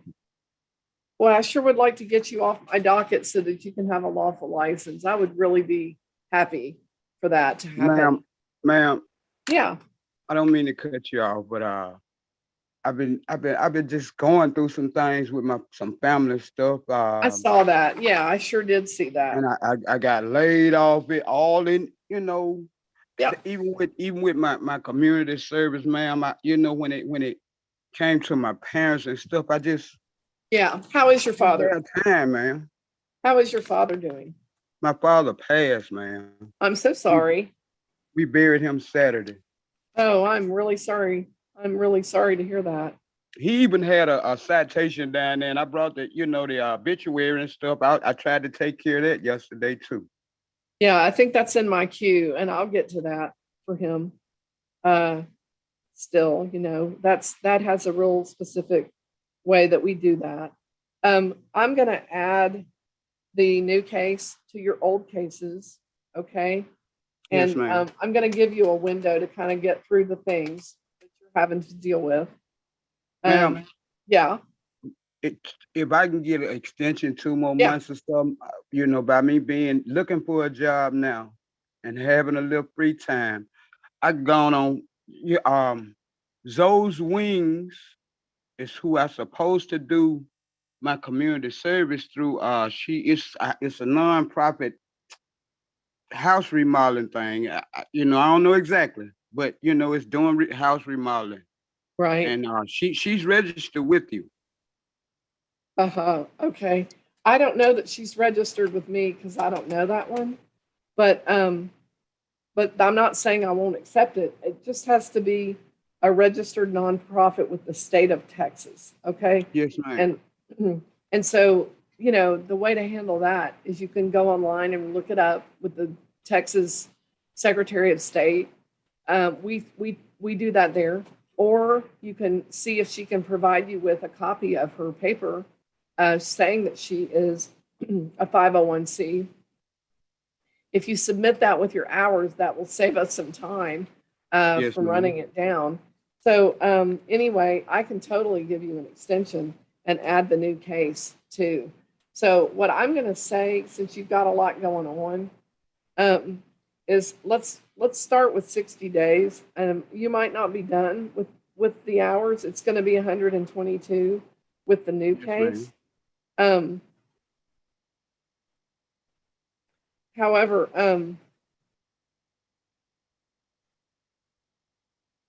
hold on, I'm making a note.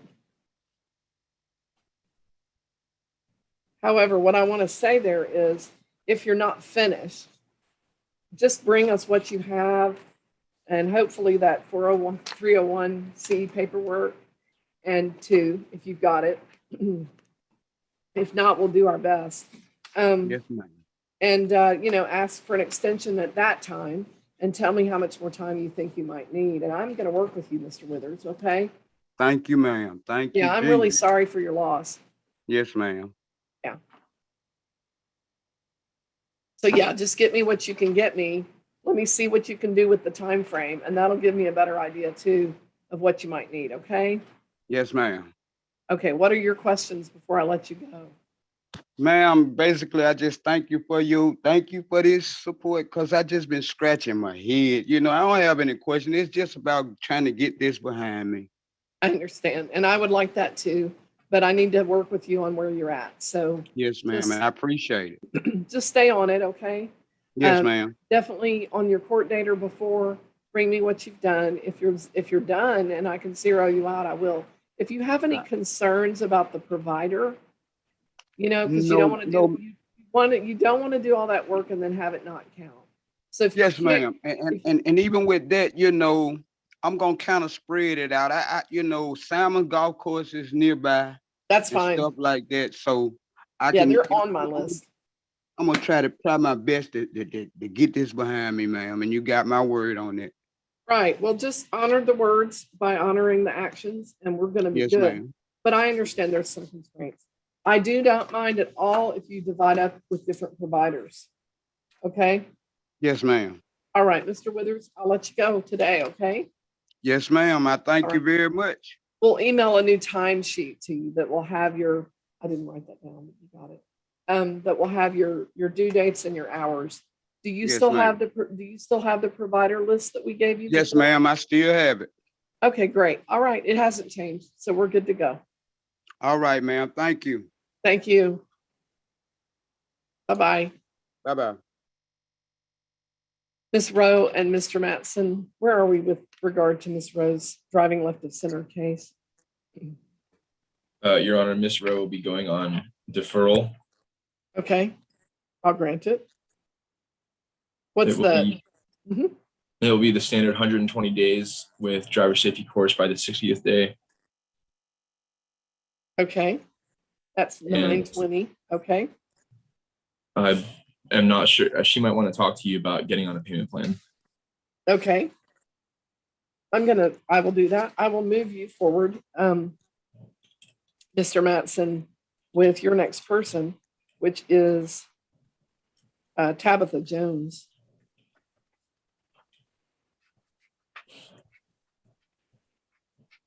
And so Ms. Jones, I'm going to move you. Hi. If you can unmute, then we know we're good to go there. And I'll move you over to that meeting. Thank you, with Mr. Matson. Yes, ma'am.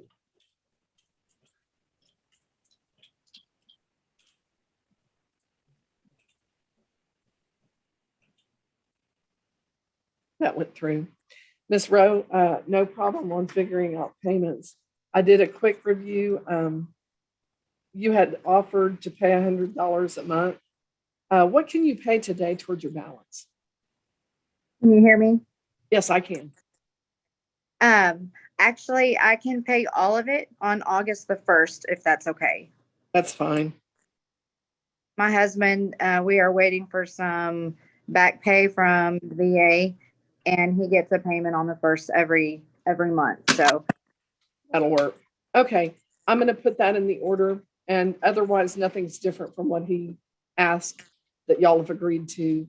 120-day deferral, payment on August 1st, class by 9/20/22, and the 120 days legally will fall on November 11th. Happy Thanksgiving to you on that. Okay, that's Thanksgiving week. right. So that just means get the course done with their certificate in before November. And the what? Get the course with their certificate and no? Okay. The course is due September 20th. Okay. The payment is due August 1st. So I should have put those in. And your deferral is a good behavior piece where you don't reoffend, you don't miss court dates, you don't miss turning in your documents, you don't miss payment dates. And if I look and see that you are ticket free and you've met the other conditions, which are going to be listed with check marks on your document, then I will dismiss your ticket. Okay. And that's why November 22nd. That's what I make sure. Okay. And do I just go to the court and pay the fees on the 1st or before the 1st? Yes, you can do it that way. You can pay online, you can pay by phone. Okay. I'm going to email this document to you this morning in the belief that you can print it, sign it, and email it back. Is that doable? I do way to do that at work. I can print it out this evening, fill it out, and then send it back tomorrow morning. Can you swing by the court and do it that way? Yes, ma'am. What time should we look for you today? Well, I'm not able to print the paper out at work. Right, that's why I'm saying that you can come by the court. We've got it here and you sign it and we'll give you a copy. And, you know, what time today can you come by the court? I can do my lunch hour. Okay, noon? Is that a noonish time? I work downtown. Okay, so that's a yes? That's a yes? Yes, ma'am. Okay, we'll see you then. Great. Okay, thank you, Ms. Lowe. Read your document at the window and just, if you have questions, ask the clerk. All right. Thank you. Moving forward,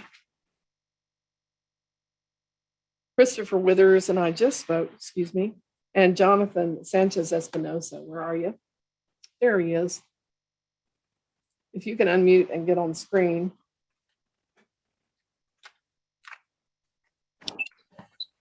Hello, Hi. Your Honor. How are you? Good. Let's see. So we had a deferral. Let me just kind of give a quick review of that.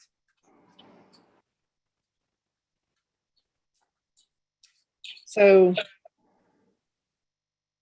we did some changes back in June to allow your license to be turned in a month later, actually a month and a half later, on July 26th. That's coming up. And a driving safety course turned into the court by July 19th. That's today. And then we rearranged your payment dates, which are working out. That worked out. So did you get your course done? Yes, ma'am. I just have to send it to you. I don't have it on me. It's on my computer at home, which I'm at work right now. When do you get off work? I get off at 2, and then I can turn it in at 3 before they close the courts. Okay. Front office. You're going to turn it in by 3 o'clock? Yes, ma'am. Okay, if you're having trouble getting it printed and you come here to the building, a clerk can probably have you email it to them and print it for you. So, Yes, Your Honor. They let me know when I went to go do my last payment on my ticket. Okay, great. And then July 26th, turning in your license. We're going to hit that target, right? Yes, Your Honor. Okay, I'll leave it as is. I'm not going to reschedule you, but I will have to schedule you again if I don't get it in. So just get it in, okay? Yes, Your Honor.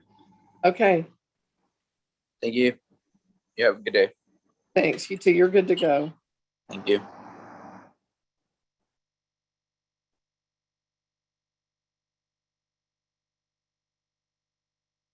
Okay. Moving forward. Looking for Christopher Armour. Can you unmute? Hello. Hi, give me 1 second. Okay. It could be. Hi, so yeah, I've had a few court dates. I'm just not getting, I don't feel like I'm getting, I don't feel like we've really been communicating, Mr. Armour. A couple of things, okay? Court dates, I'm rescheduling you. I'm getting really no great information that I can really make decisions with. But this is a red light charge, March 9th of 2022. The fines and costs are $384, which went up due to a warrant being issued for non-appearance. We didn't quite issue a non-appearance yet. You entered a plea of guilty. Is that your plea today? No contest, and then I was seeing if I could do deferred, any type of deferred. Yeah, I'm actually turning that down at this time for a variety of reasons. but I will approve a payment plan. What do you think you could pay today? Um, is there a way that I could make payments tomorrow, starting at like $50 to $75? Yeah, I can do $50 beginning on 7/20, but I need a signature today. Can that be emailed? Yes, we can email it as long as you can print it, sign it, and get it back with a legal signature. Will that work? Okay. Yes, ma'am. That has to be done today. Yeah, I need a signature today. If you want Okay. your warrant recalled, yeah. Okay, and then And the other thing before I approve that is I'm going to re-email you a payment application form, and you're going to fill it out in full, because what you've told me now is I'm a real estate agent who makes no money and has no bills, but I own a home. And I don't have gas, I don't have food, I don't have water, and I I'm don't sorry. I don't buy that. So you need to fill it out if you want this agreement. Did you get my updated sheet? I updated that. When? I recently updated that and turned in that whole information and filled out all of my bills, my gas expenses. When did you send it in? The day of the last court date, I actually went up there and resubmitted a new form, and I filled it out completely with every single one of those bills filled out. Yes, ma'am. I have one that doesn't have. I actually What's the date on that? Just a minute. um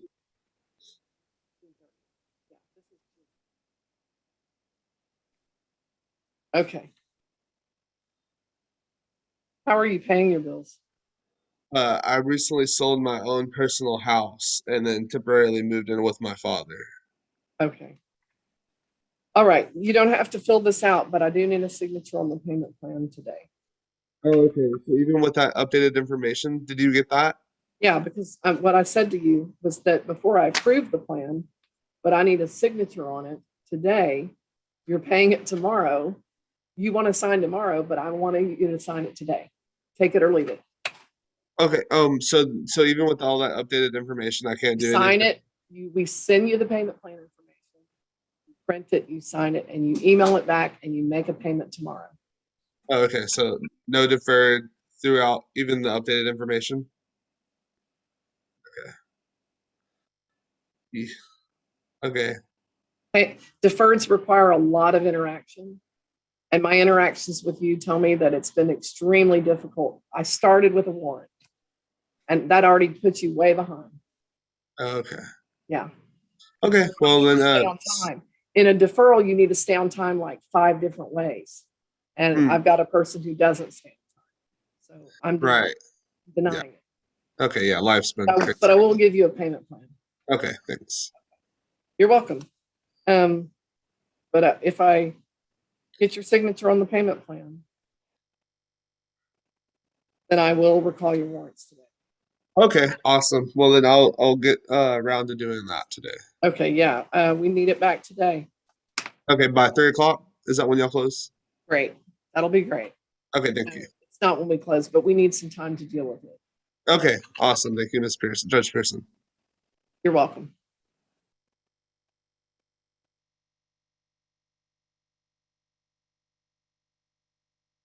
Moving Tabitha Jones back over.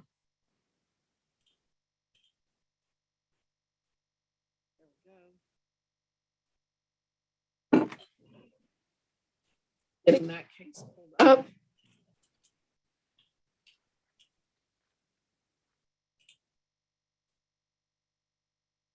And there's a failure to yield the right-of-way turning left at an intersection from May 31st. Fines and costs are $269. Pretrial proposed date or set date is August 24th at 1. Mr. Mattson, where are we at this time? Jen's going to need as well. We will be setting for final, Your Honor. Okay. Ms. Jones would like to contest this. Okay. We are scheduling the final pretrial. That's not the trial, but you do have to come in for bond hearing and any other pretrial matters that might need to be addressed. So I will go ahead and have that scheduled for August 24th at 1. Do we have any questions or concerns for that date? Yes, ma'am. My husband recently left and took our family car and stopped paying, is having utilities disconnected. My brother came down here to move us to New Orleans before school starts. I was wondering how I take care of this matter after I relocate. So I don't, the answer to that question is that if you want a trial, there's not a way to do a trial other than to be in the courtroom for trial. And therefore I require a pretrial appearance so that we know that that's real and happening. And then we schedule trial after that sometime later. So the answer is that you are contesting your charge. You have to make yourself available for trial, just like the prosecutor does. Okay. So I'm having an issue with whether what I did was illegal or not, because I turned left on a Well, the green light. officer thinks that it is. Listen, I Yeah, can't. that is I'm so. not, whoa, stop. No, No, I wasn't saying about the officer. I'm I was muting you asking. now because you're talking over me, and that's not how court works. You don't come into court and talk over the judge. Just like a witness on the stand, you don't talk over them either. Just like when you're on the stand, nobody talks over you. But this is my court, and we are going to follow the rules, or it breaks down really, really quickly, and I just don't let that happen. So what I'm going to tell you, what I was trying to tell you when you started talking louder than me, is that this is the way, yes, ma'am, this is the way that this works. If you want, no, you wait and you listen, and your mouth is moving, so you're not listening, because no one can do that. Great. So here's the thing. You want a trial because you don't know if you agree.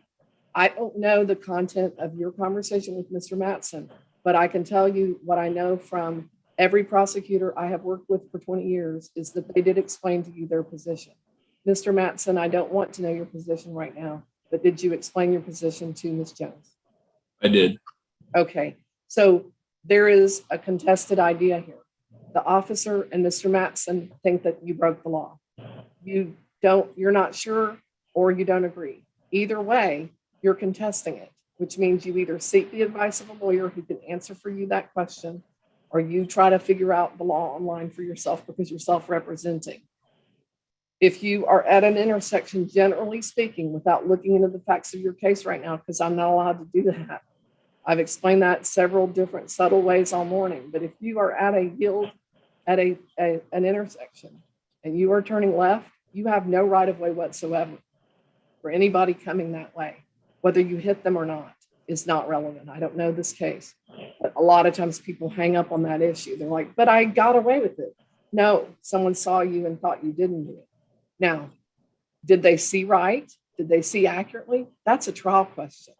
We do that in a court setting. If they think you didn't yield and you think I yielded, then you and that officer get to have a conversation about that in front of a jury, and we talk about that. But whether you hit someone or they hit you is not the question. And people get really confused. They're like, but I turned and then they smacked into me. Well, if they have the right of way and they smack into you, it's because you didn't yield. If they had the right of way and you smacked into them, it's because you didn't yield. If they had the right of way and you turned and almost hit them, or they almost hit you and it barely passed through, then you didn't yield. So I don't know where that leaves you, and I don't need to know. What I'm going to tell you is I am scheduling this for final pretrial August 24th at 1 o'clock.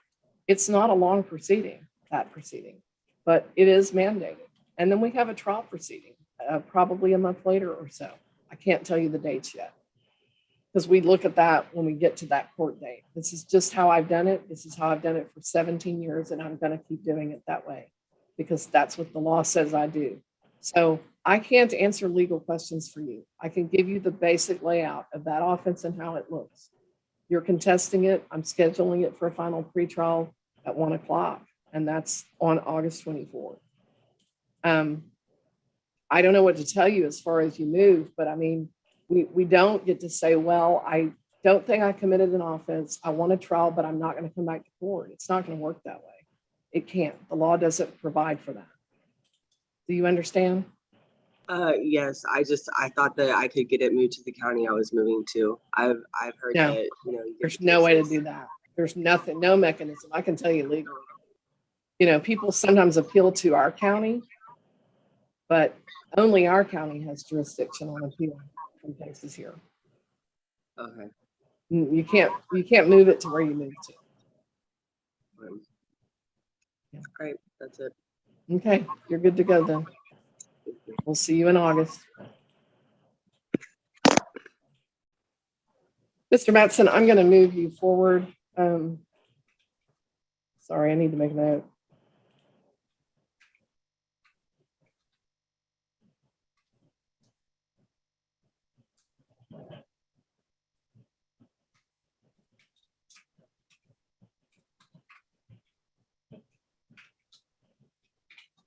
Okay, so anyway, moving you forward, your next person is going to be Roderick Mathis. Mr. Mathis, moving you forward into that pretrial. And yeah, I see your earphone went in. You can hear me. Great, perfect. Perfect. Thank you for unmuting. Moving you over Yes. to that pretrial, okay? Okay. Thank you. Okay. Just a little housekeeping. I have a few people that I can't identify. I had a phone caller come in, 254 ending in 918, and I don't know who that is. Can you speak up? Can you unmute?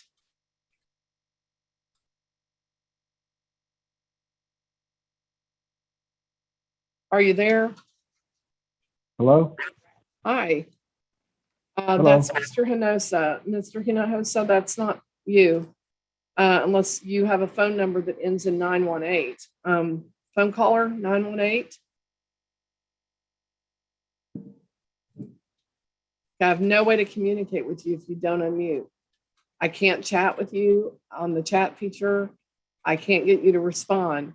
So I'm going to disconnect you in hopes that you'll oh, there you go. You're doing it. Great. What's your name, please? Christina Solis.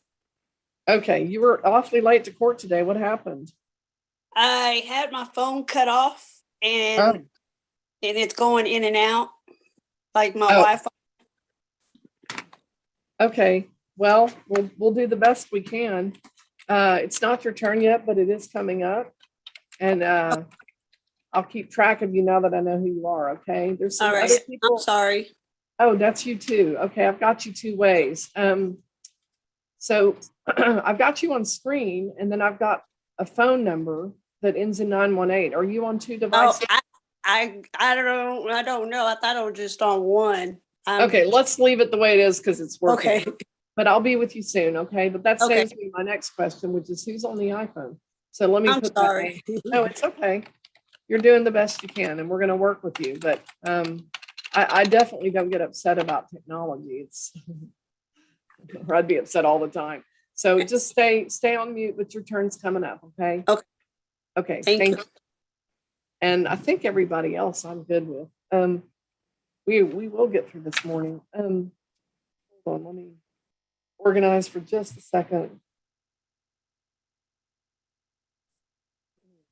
I need to also, as a housekeeping matter, I need to call a few names out. These are people that I think aren't here. So if you don't hear your name, don't be worried about it because I know you're here. Claude Mamia, Claude Marcel Mamia, are you here?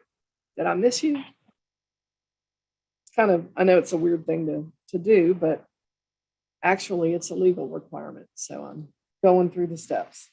Let's see, I'm just going to make a note that it's a no-show. And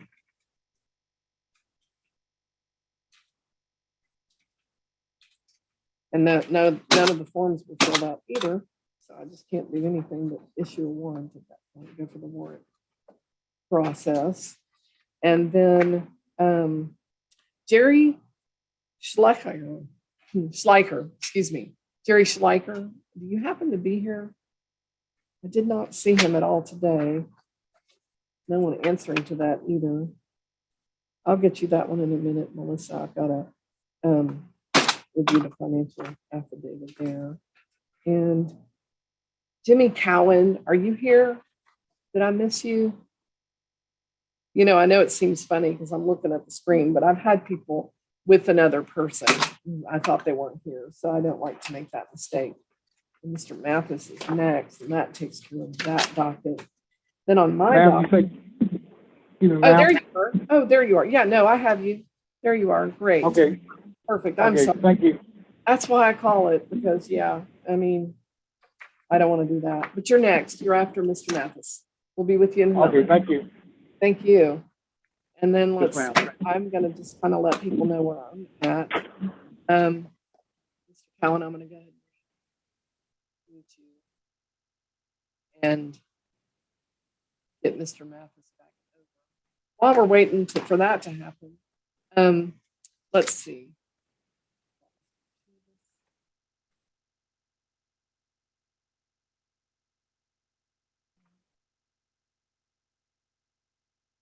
Jamie Lynn Harris, are you here?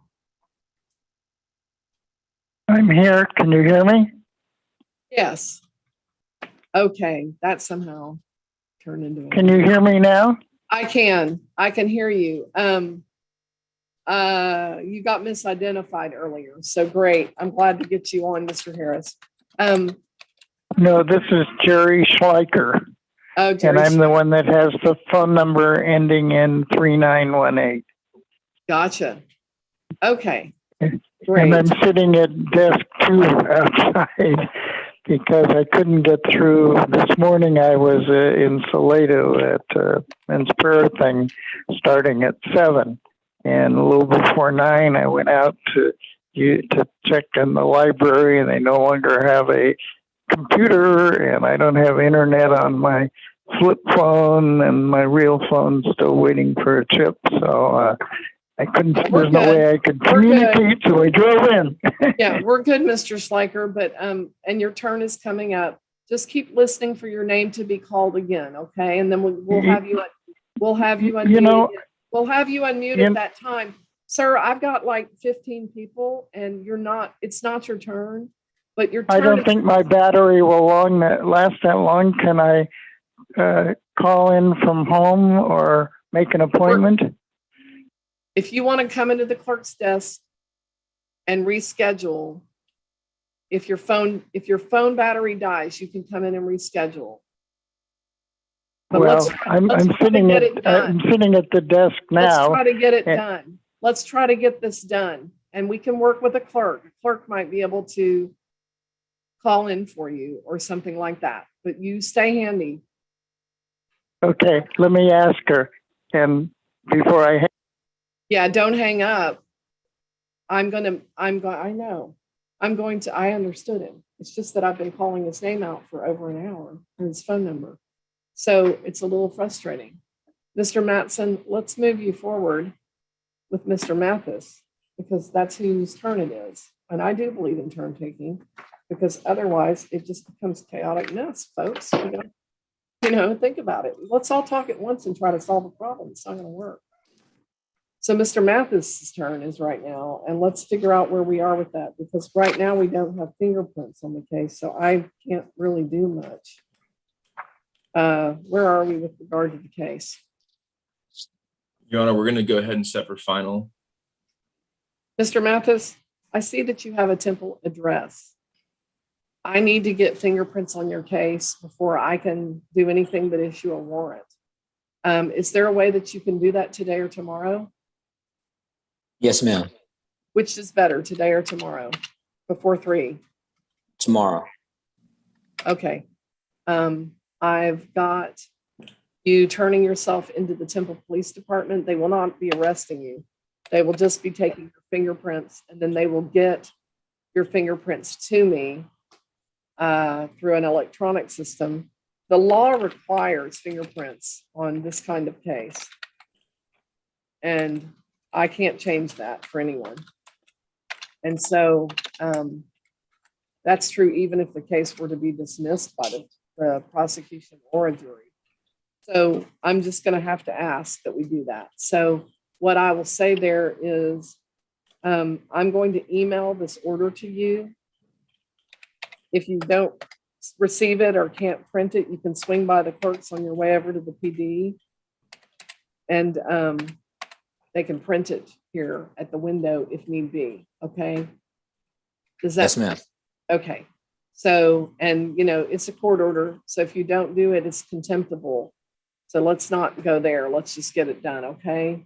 Yes, ma'am. Okay. I've got that ready. I'm printing it now, and the clerk will have it at the window, as well as she's going to email it to you sometime this morning. Okay. Okay. Any questions? No, ma'am.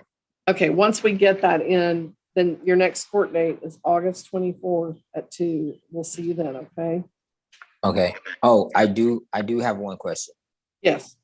I do have another hearing on the 19th. Of July? Yes, August. Okay. So I'm not sure what the verdict will be from that judge. I have an open plea. What happens, God forbid, that I end up having to go to Safe P? Would I have to deal with this matter after they get me out? The last thing I want is for this to go into it gets worse because I'm possibly not there. I just don't know the order of how the state deals with it. Okay, hang on.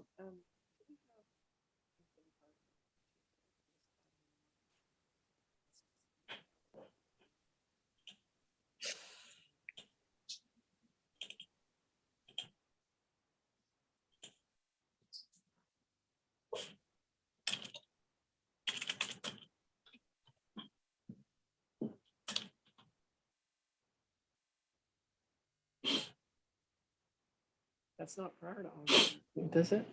It's not this week. Okay, right.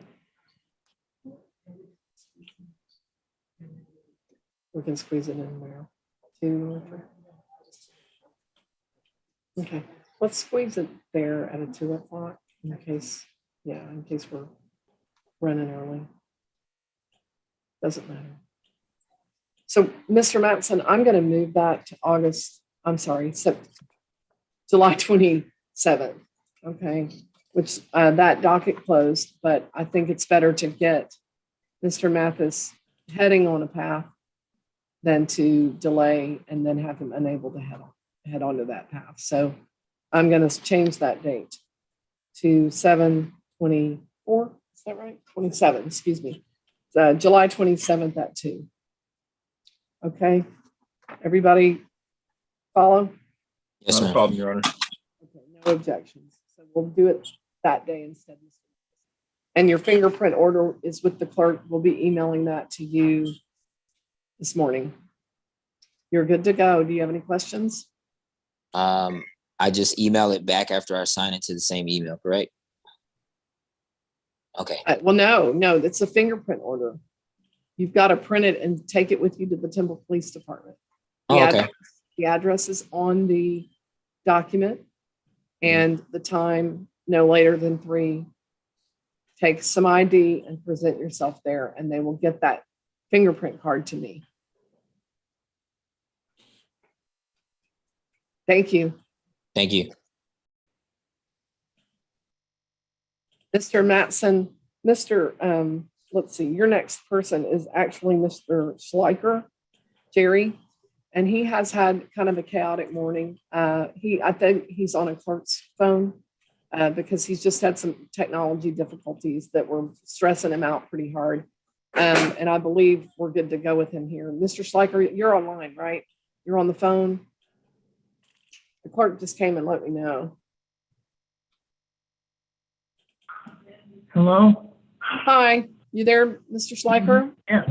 Can you Okay. hear me? Yes, I can hear you. You're on the phone. I'm moving you over to a pretrial meeting with the prosecutor for the court. You're going to talk to the prosecutor now, okay?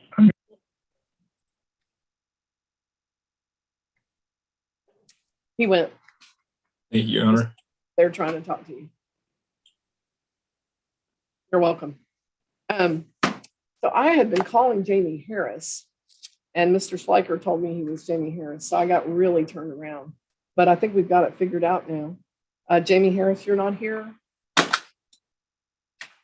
My next person is going to be Miss Presley. I'm sorry, Miss McKinney. Excuse me, Miss McKinney. How are you this morning? I'm well. How are you? Good. Loving the technology this morning. Right. How it goes. So, okay, I looked on everything that you submitted. It's a speeding charge, May 30th. If you paid it, it's $259. You're eligible for teen court. With teen court. Oh, and you're a student entering junior year next year. Senior year, ma'am. Great. So with teen court, there is a $20 fee. You pay that fee today in cash? I could pay it over the phone. Would that be okay? No, it has to be cash, and you're going to need to come in and sign your teen court documents today. So we just do that all at once. Okay, so I'm currently in Arizona just because I recently moved out to Texas. So I'll be back Thursday. Okay. Is there any way I could turn it in that morning? Yeah, you can sign it no later than, we're going to email you the information and let you sign it today. You can email it back to us signed, right? Can you? And then we can do the payment Friday. Yeah, of course. We can do the payment Friday. Okay, sure. 22nd. Of course. Yeah, the payment's easy to work around. And so with teen court, really on this one, it's a driving safety course that you're going to take, and that would be due by August 23rd. And you can take it around town or you can take it online, but you do pay for the class. Okay. So your teen court document is just going to say all that in writing, and we just want your signature today. You get home on Thursday. Friday is when we'll look to get your signature back. The payment, which you bring in cash. Okay, of course. Okay, any questions? Nope, I think I'm all set. Okay. Thank you so much. Thank you. Bye-bye. Have a good day. You too. That's how you get your ticket dismissed, is what I'm saying. Oh, okay. Okay. All right. Thank you so much. Thank you. Okay, moving along. Elias Hinojosa. It's now time for you to unmute, sir. Thank you for waiting. Hello. Yeah, hi, how are you? I'm doing good. How are you doing? Oh, I'm doing fine. Thank you for asking. Let me get I'm pulling your file right now. And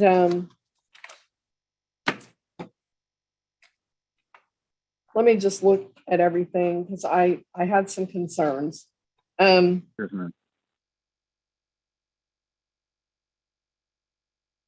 So yeah, we've had 6 extensions for community service, multiples since March, with nothing turned in. No, there was some turned in. Well, let me look. No, this dates back. So January 21st. Hold on. I've got lots of pages. Yeah, we did get some things turned in, but we started this all back. Well, yes, ma'am. Yeah, I'm reviewing out loud. Okay. So June, we began this whole process a year ago, June 24th, and then of 2021. And the balances, you turned in some hours, and then the balances maybe have gone up because new cases got added. We've had multiple extensions. We're down to 35 hours due June 27th. I scheduled a hearing to talk to you about it, and it was a no-show back in June. And at that point, I just felt like I would give you another chance to come into a meeting and talk to me about this. But, I sort of feel like I'm pulling you to do this order instead of you doing this order. So you know, what do you have to say about that? I mean, yeah, there's been some progress, but I have to keep trying to make you do it. So Oh, yes, ma'am. Just times are why hard. should I'm I trying give to you find more work. time? What I'm really asking Okay. is, why should I give you more time? Because I mean, I do make contact with you guys. I do have email problems. I mean, Called a phone call, you can email, you can call. You I can have called you guys. I walk call you in the guys every door. time. You can walk in the door of my building and drop me a letter without any technology, including, it's not fun to walk today and I wouldn't recommend it. But what I'm saying is there are like 6 ways to Sunday to communicate with us. And, Yes, ma'am. you know, I've been trying to get you to do what you were supposed to do for a year now. Yes, ma'am. And what I'm hearing is, if you let me kick it down the road a little more, I won't get it done either. So I don't get it. What's it going to take for you to get this done? Because what the 2 weeks. Can you give me 2 weeks? what I have at my disposal It's 35 hours, so kicking 2 it down weeks the to get can, the suffice. road, down the road, and delay my time and make everybody work hard around here to make you do what you said you would do, or issue a warrant and let you go to jail for it. I don't really like either of those. I just want it done. So what are you saying? Can you give me 2 weeks? Just 2 weeks. Yeah, I can 35 give you hours, 2 2 weeks. weeks. Just give me What 2 I'll weeks. I'll get it done. what I'll do is give you 2 weeks to complete. Yes, ma'am. And Okay. what I'm going to say about that is I'm also going to reschedule this hearing. So if it's not Okay. done, then the deal is that Yeah. a warrant happens unless you're on the meeting, Yes, ma'am. because this is a show cause. Yes, ma'am. And what happens at the end of a show cause is I decide whether a warrant gets issued. So Understood. I'll give you that time. Okay, that's all I'm asking. And you want me to come in with at the end of 2 weeks for the meeting, Right. or? Turn it in and then Okay. log into the meeting to make sure I accept your hours. Okay, that's fine. Okay. We'll go from there. Yes, ma'am. Thank you so much. Thank you, Mr. Hinojosa. Let's get it done. Yes, ma'am. Yes, ma'am. You have a good day.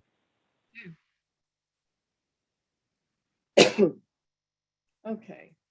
I am guessing we're waiting for that person to call back in. Is that right? Yes, Your Honor. He's got the clerk helping him, so I think it'll happen.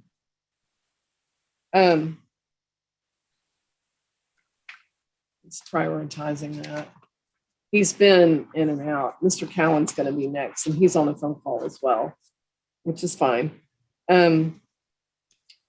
So I'm just kind of chatting with you, hoping, but let me move along, and I'll take it up as soon as they get him back in. Hopefully, I'm pretty sure they know how to do it. But I want to move forward with Mr. Chavis first. Mr. Chavis, hi. Thank you for waiting. So,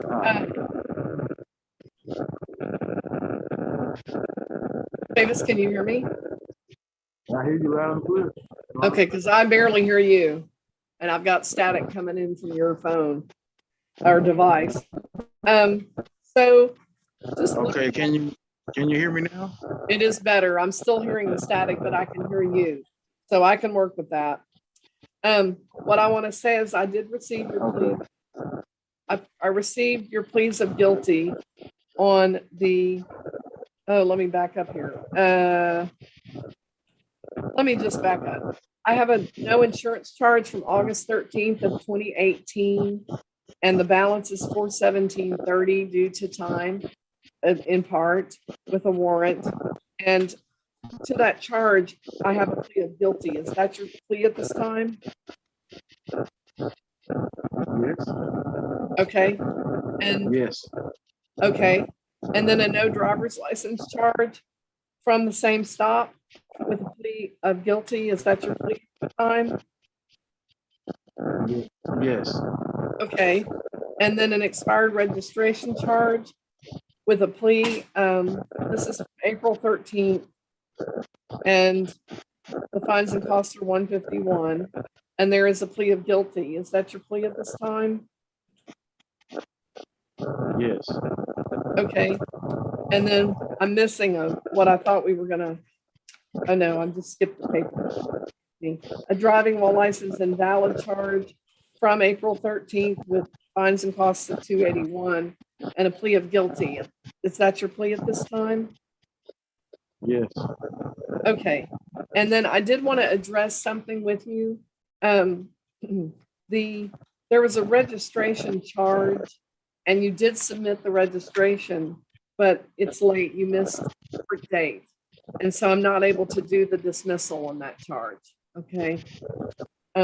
State law is real clear about that, and I'm just not going to be able to do that. I also noticed that you were working with labor finders, which that's actually a very good and reputable place. But what I do know about that place is that the work is sometimes it's quite steady for quite a while, and sometimes it's not. And I don't, without knowing your particular assignment, I don't really know which it is. Can you give me some good information about that? It's been slow now. Right. And some of the jobs they do have, I can't work in direct sunlight because I'm diabetic and I take certain medication that can't be in direct sunlight for too long. So they try to find me jobs that work inside. Okay. But I'm waiting on the application for Turley.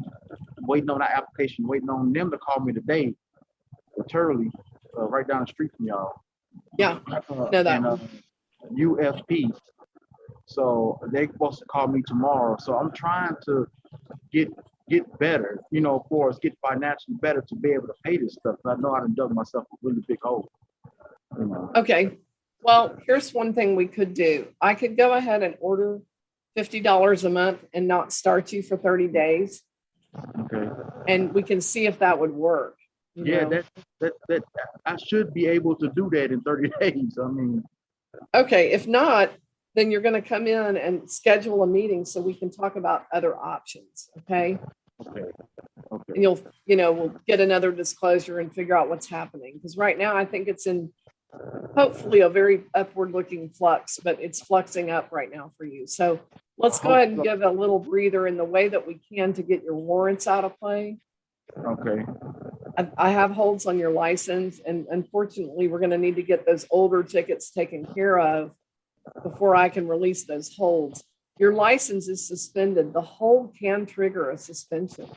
Another thing that can do it is other unresolved offenses with other courts. And I don't have an easy way to look at that with you, but you can see your own on that. And that is through, if you would go to DPS and look at Texas failure to appear, you can look and see if it's just us, and then if the way is clear, or you can see, are there other courts? And if there are, you can get the contact information, how to reach out to them and figure out how to get those heading toward a resolution. I also need to inform you that a legal consequence of new cases that are old being convicted, which is what we're going to do today, Mr. Chavis. Are you here? I know you're listening to something. Yeah. Okay. No, I'm not sure if you're listening. Okay, I'll just speak up. Yeah, I got it. I've suddenly caught up with you. Okay. So another thing I need to tell you is we're entering convictions today, and that can trigger some suspension activity because you're getting suspensions while suspended. I mean, you're getting convictions while suspended. So one of the things I want to do, I'd like to get your signature on a payment plan today. You have warrants. I'm going to ask you to come to the court and sign for that. We're not going to arrest you at the court because it's a safe harbor court. So if you're coming in to reasonably resolve your matters, which you're doing at my request and your agreement, you're not going to get arrested. Okay. But the other thing I want to do is give you like a packet I have that is my sort of what I call the 101 for getting your license back. Okay. And it will teach you how to get an occupational license to get you over this hurdle of suspension so that you can work and get out from under this and not keep triggering further and further out suspensions. Yeah, because that's what needs to happen, right? So I'm going to go ahead and make that available. When you come in to sign your document today and I recall your warrant, I'm going to have that at the window for you. Now, I'm being polite and kind and respectful. You've blown the court off for a long time. So I'm using your goodwill right now. You can keep it if you do what you say you're gonna do. You're gonna lose my goodwill if you don't. Fair? Fair. Okay, so really, I want to see you get your license back. All negotiating aside, I like the license drive in my community because it's better safer for all of us. Okay, because a lot of times your insurance doesn't cover you if you're not licensed. Right, so you don't need that financial catastrophe. Okay, so you're coming in what time this morning or this afternoon? As soon as I get off the phone with you. I'll Okay. be right over on 3rd Street. Okay, and then what we're doing payment beginning August 23rd. We're calling warrants today with signature and giving you the super packet, Okay. a license super packet. Okay.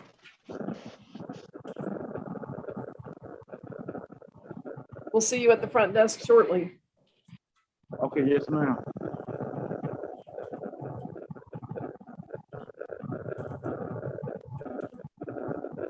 Thank you. I'm gonna let you go. Whew, okay.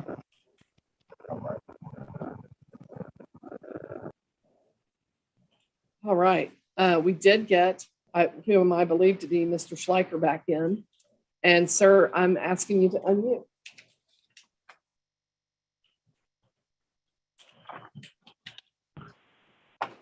Can you hear me now, Judge? I sure can. And Mr. Okay, Matson, Mr. Matson is going to talk for just a moment, okay? Your Honor, Mr. Schleicher has requested discovery, so we're going to go ahead and set for final. Okay, Mr. Schleicher, what we're going to do is schedule you for August 24th at 1 o'clock, and we will send that through the mail. And 1 o'clock. yes. Okay. And the discovery that you hold on. The discovery that you've asked for is going to happen then too. Okay. Okay. Good. That's here in the court. Okay. Okay. And there's no way I can do it before then, right? No, there's not, because that's when he's going to bring. No, there's not. That's when he's going to bring it here for you to look at. He has to have. Okay. Can't just ask for documents and have them appear. They have to have time to get them. Okay. I just thought it would be It's more only fair. Earlier. Okay. I'll see you then, Judge. Thank you so much. Thank you. And thank you, Mr. Matson. Wait. It's now scheduled at 1 and they'll send me paperwork on it. August 24th. Okay? August 24th at 1. Right. I'm talking to the clerk here at desk 1, so yes. She wants to hear what's going on. I know. So. I do. I know exactly how this is working. Thank you. Thank you, ma'am. Bye-bye. Have a blessed day. Bye-bye. You too. Sorry, I didn't mean to disconnect quickly. Mr. Cowan? Jimmy Cowan? Ma'am. Hi, I'm moving you over to a meeting with the prosecutor. And you're on the phone. So at the end of that meeting, what will happen is you'll have to hang up and dial back in. And we know that's going to happen. So we're not going to be worried about it. Okay. Okay. So after I talk to him, I have to dial back in. After you talk to him, it won't let you move back in, but I still need to talk to you again. So you'll dial back in. Okay. I'm going to move you over to that meeting now. He went. And I'm going to talk to the next person. And that's going to be Christina Solis. Can you unmute and get on screen?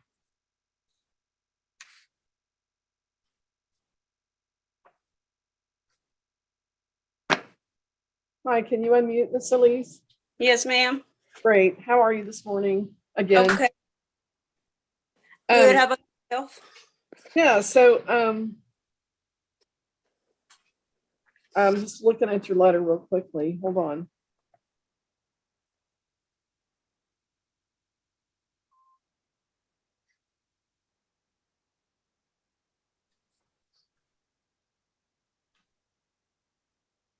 Okay. Yeah, you had a lot going on. These are from 2016. One is speeding. and it is a 60-mile-an-hour zone. And that's August 29th of 2016. The fines and costs are $392.60. You've entered a plea of guilt, no contest. Is that your plea at this time? I'm gonna go ahead and go with guilty because I've heard how the no contest goes. It's the same. No, it goes the same way. Oh, okay. I don't have an opinion about it, but the same exact thing happens.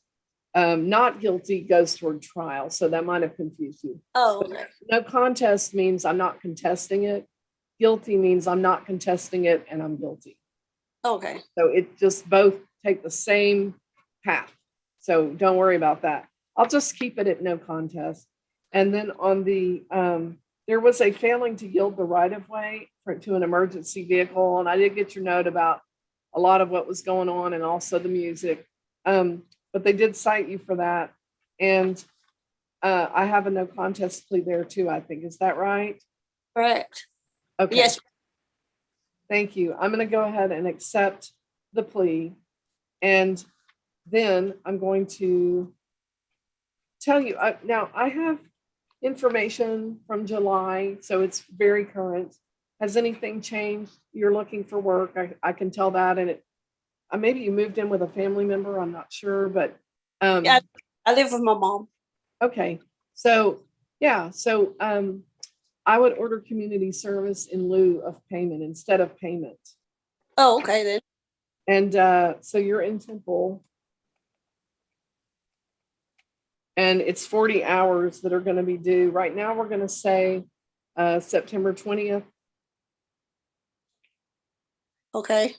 And I have a packet that I need to give you to give you all the information for the provider list and what my expectations are. I put that all in writing for you. So I'd like you to come pick it up today. I won't arrest you. In fact, I'll recall your warrants once you sign for your packet. Can we do that? Yes, ma'am. I can do that right before you, I mean, not right before y'all close, but as soon as y'all close. Okay. So like by 3? Yes, ma'am. Okay.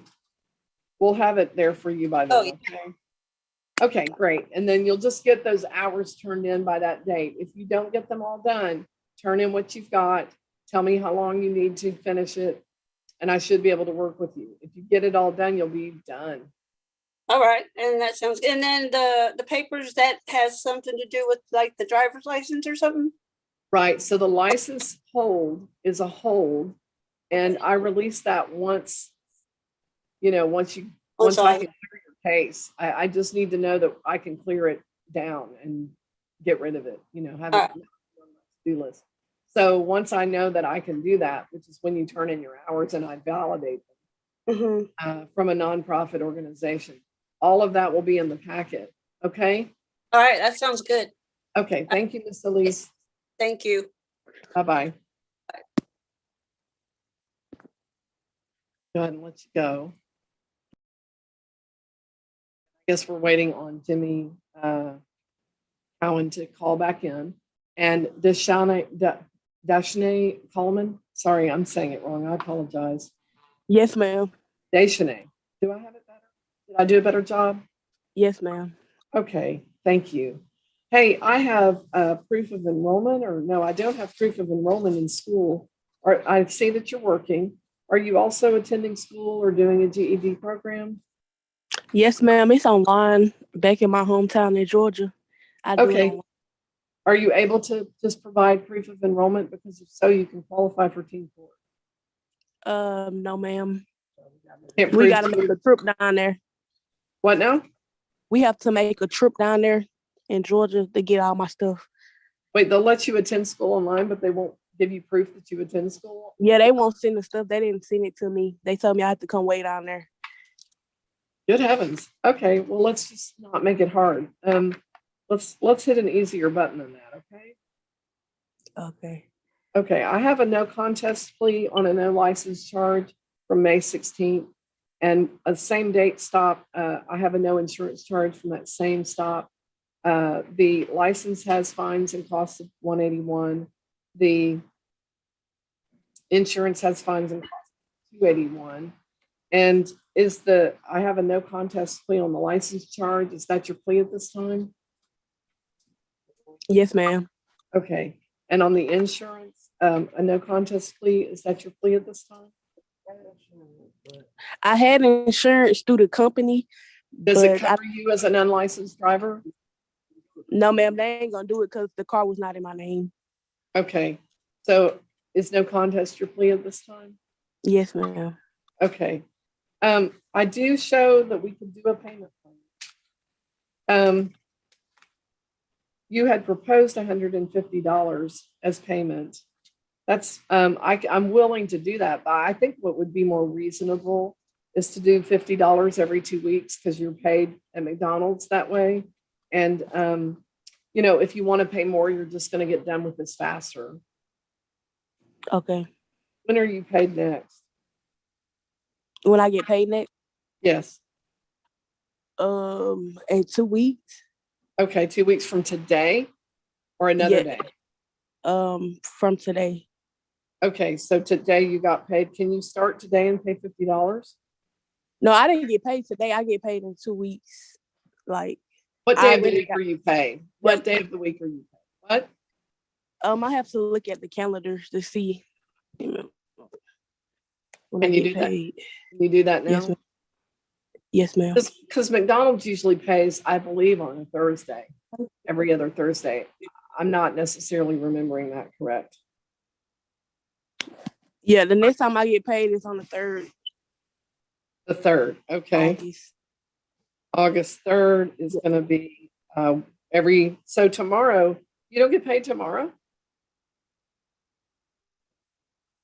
Yes, ma'am. Okay, can we start tomorrow? Oh, yeah, I do get paid tomorrow. I do get paid tomorrow. Tomorrow, Wednesday, yeah. Okay, so here's what I'm going to say. Why don't you come by today and sign your paperwork? And we're going to start $50 every 2 weeks beginning tomorrow. Hey, this is Dejanay mother.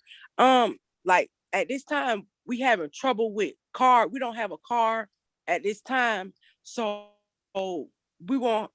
She won't be able to consign no paperwork today because we don't have any transportation.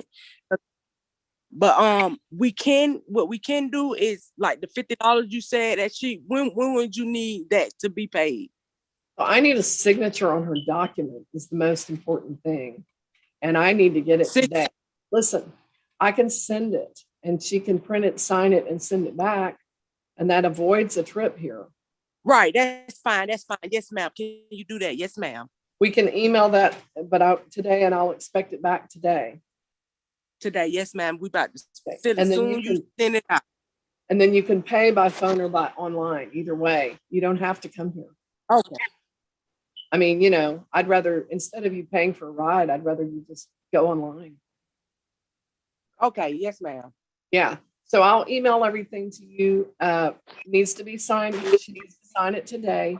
And then we begin payment tomorrow. It can be paid online or by phone. Okay, thank you. Yes, ma'am. Okay, very good. Thank you, ma'am. All right, bye. Bye-bye.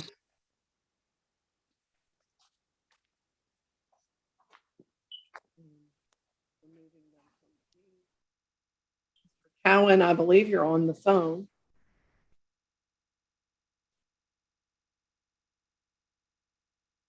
Mr. Cowan, can you unmute? The phone has a little delay. Ma'am. Yes, hi. I can hear Yes. you. Mr. Matson Yes, is going ma'am. to, yeah, Mr. Matson's going to let me know where we are, okay? Yes, ma'am. Mr. Matson? Your Honor, Mr. Cowan is going to submit some additional information for me, and I will be filing a motion to dismiss once I've seen it. Okay, Mr. Cowan, I'm expecting that will all get resolved. However, I'm still going to schedule it for a final pretrial on August 24th at 3. And if those cases get dismissed, I'll sign those and that will cancel the court date. Okay. Yes, ma'am. I'm going to be in probably about 15, 20 minutes over to the court, and I'm going to show the video where my blinker has been fixed. Okay. here's the problem with that. I need, a video's not gonna work because I can't scan that video into my file. What would be best is if you can take some screenshots or pictures from your video and email them to the clerk. And the clerk can put it in the file for Mr. Matson to review. I don't know how to do all that, ma'am. I'll be honest with you. Okay, I don't know Can I how you're bring- gonna get the, listen, I don't know how you're gonna get the information to Mr. Matson. That is between the Can I two. bring, can I bring my vehicle over there and let them see it? If you and Mr. Matson can work that out, maybe, but I don't have a way to go out and, my clerks don't go out in the parking lot with people. Okay, well, I'll come over to court and see what I can figure out. If you've got a video and a smartphone, you can take photos from your video and email them to the clerk. Well, that's what I was going to do, is take video on my smartphone and bring it over to show. Yeah, what I'm telling you is just showing the clerk is not going to get it to Mr. Matson. I need it in a scannable format to put into a file. Unless you're going to give me your phone, which I don't think you're going to do, we've got to figure out a way. And that burden is on you. Well, I mean, I can give you my phone. I don't mind letting you see my phone. No, I'm saying that you would have to let me have it forever. I don't think you want to do that. So you're going to have to get it. Sir, you have the burden to get it into a format that we can use. Yes, ma'am. And showing a clerk a video, I'm just letting you know, is not going to do that. Okay. Yeah. So figure out a way to get pictures. A clerk might be able to help you with that, but I'm not going to guarantee that. That's not really their billywhack. That's not their job. They're not your IT director. They're not mine either. Yes, ma'am. Clearly. I totally understand. I'm not trying to argue with you. I'm just trying to figure out the best possible way to get this done. I'm not taking it as argument. I'm just trying to signal very clearly with you so that you aren't frustrated when you get here. Okay, well, I'll do the best I can and see what I can figure out, ma'am. Okay, we'll see. I'm going to go ahead and schedule these because that's one charge, but there's another one called failing to yield the right of way in an emergency vehicle. And I don't know if Mr. Matson is agreeing to dismiss that or not. So, I've already filed a motion to dismiss for that one, Your Honor. oh, okay, great. Well, then I'll probably sign that. Okay. Okay, all right. Well, we'll see where it goes. Yes, ma'am. Thank you. Thank you. You have a great day. You too. Thank you. Bye-bye.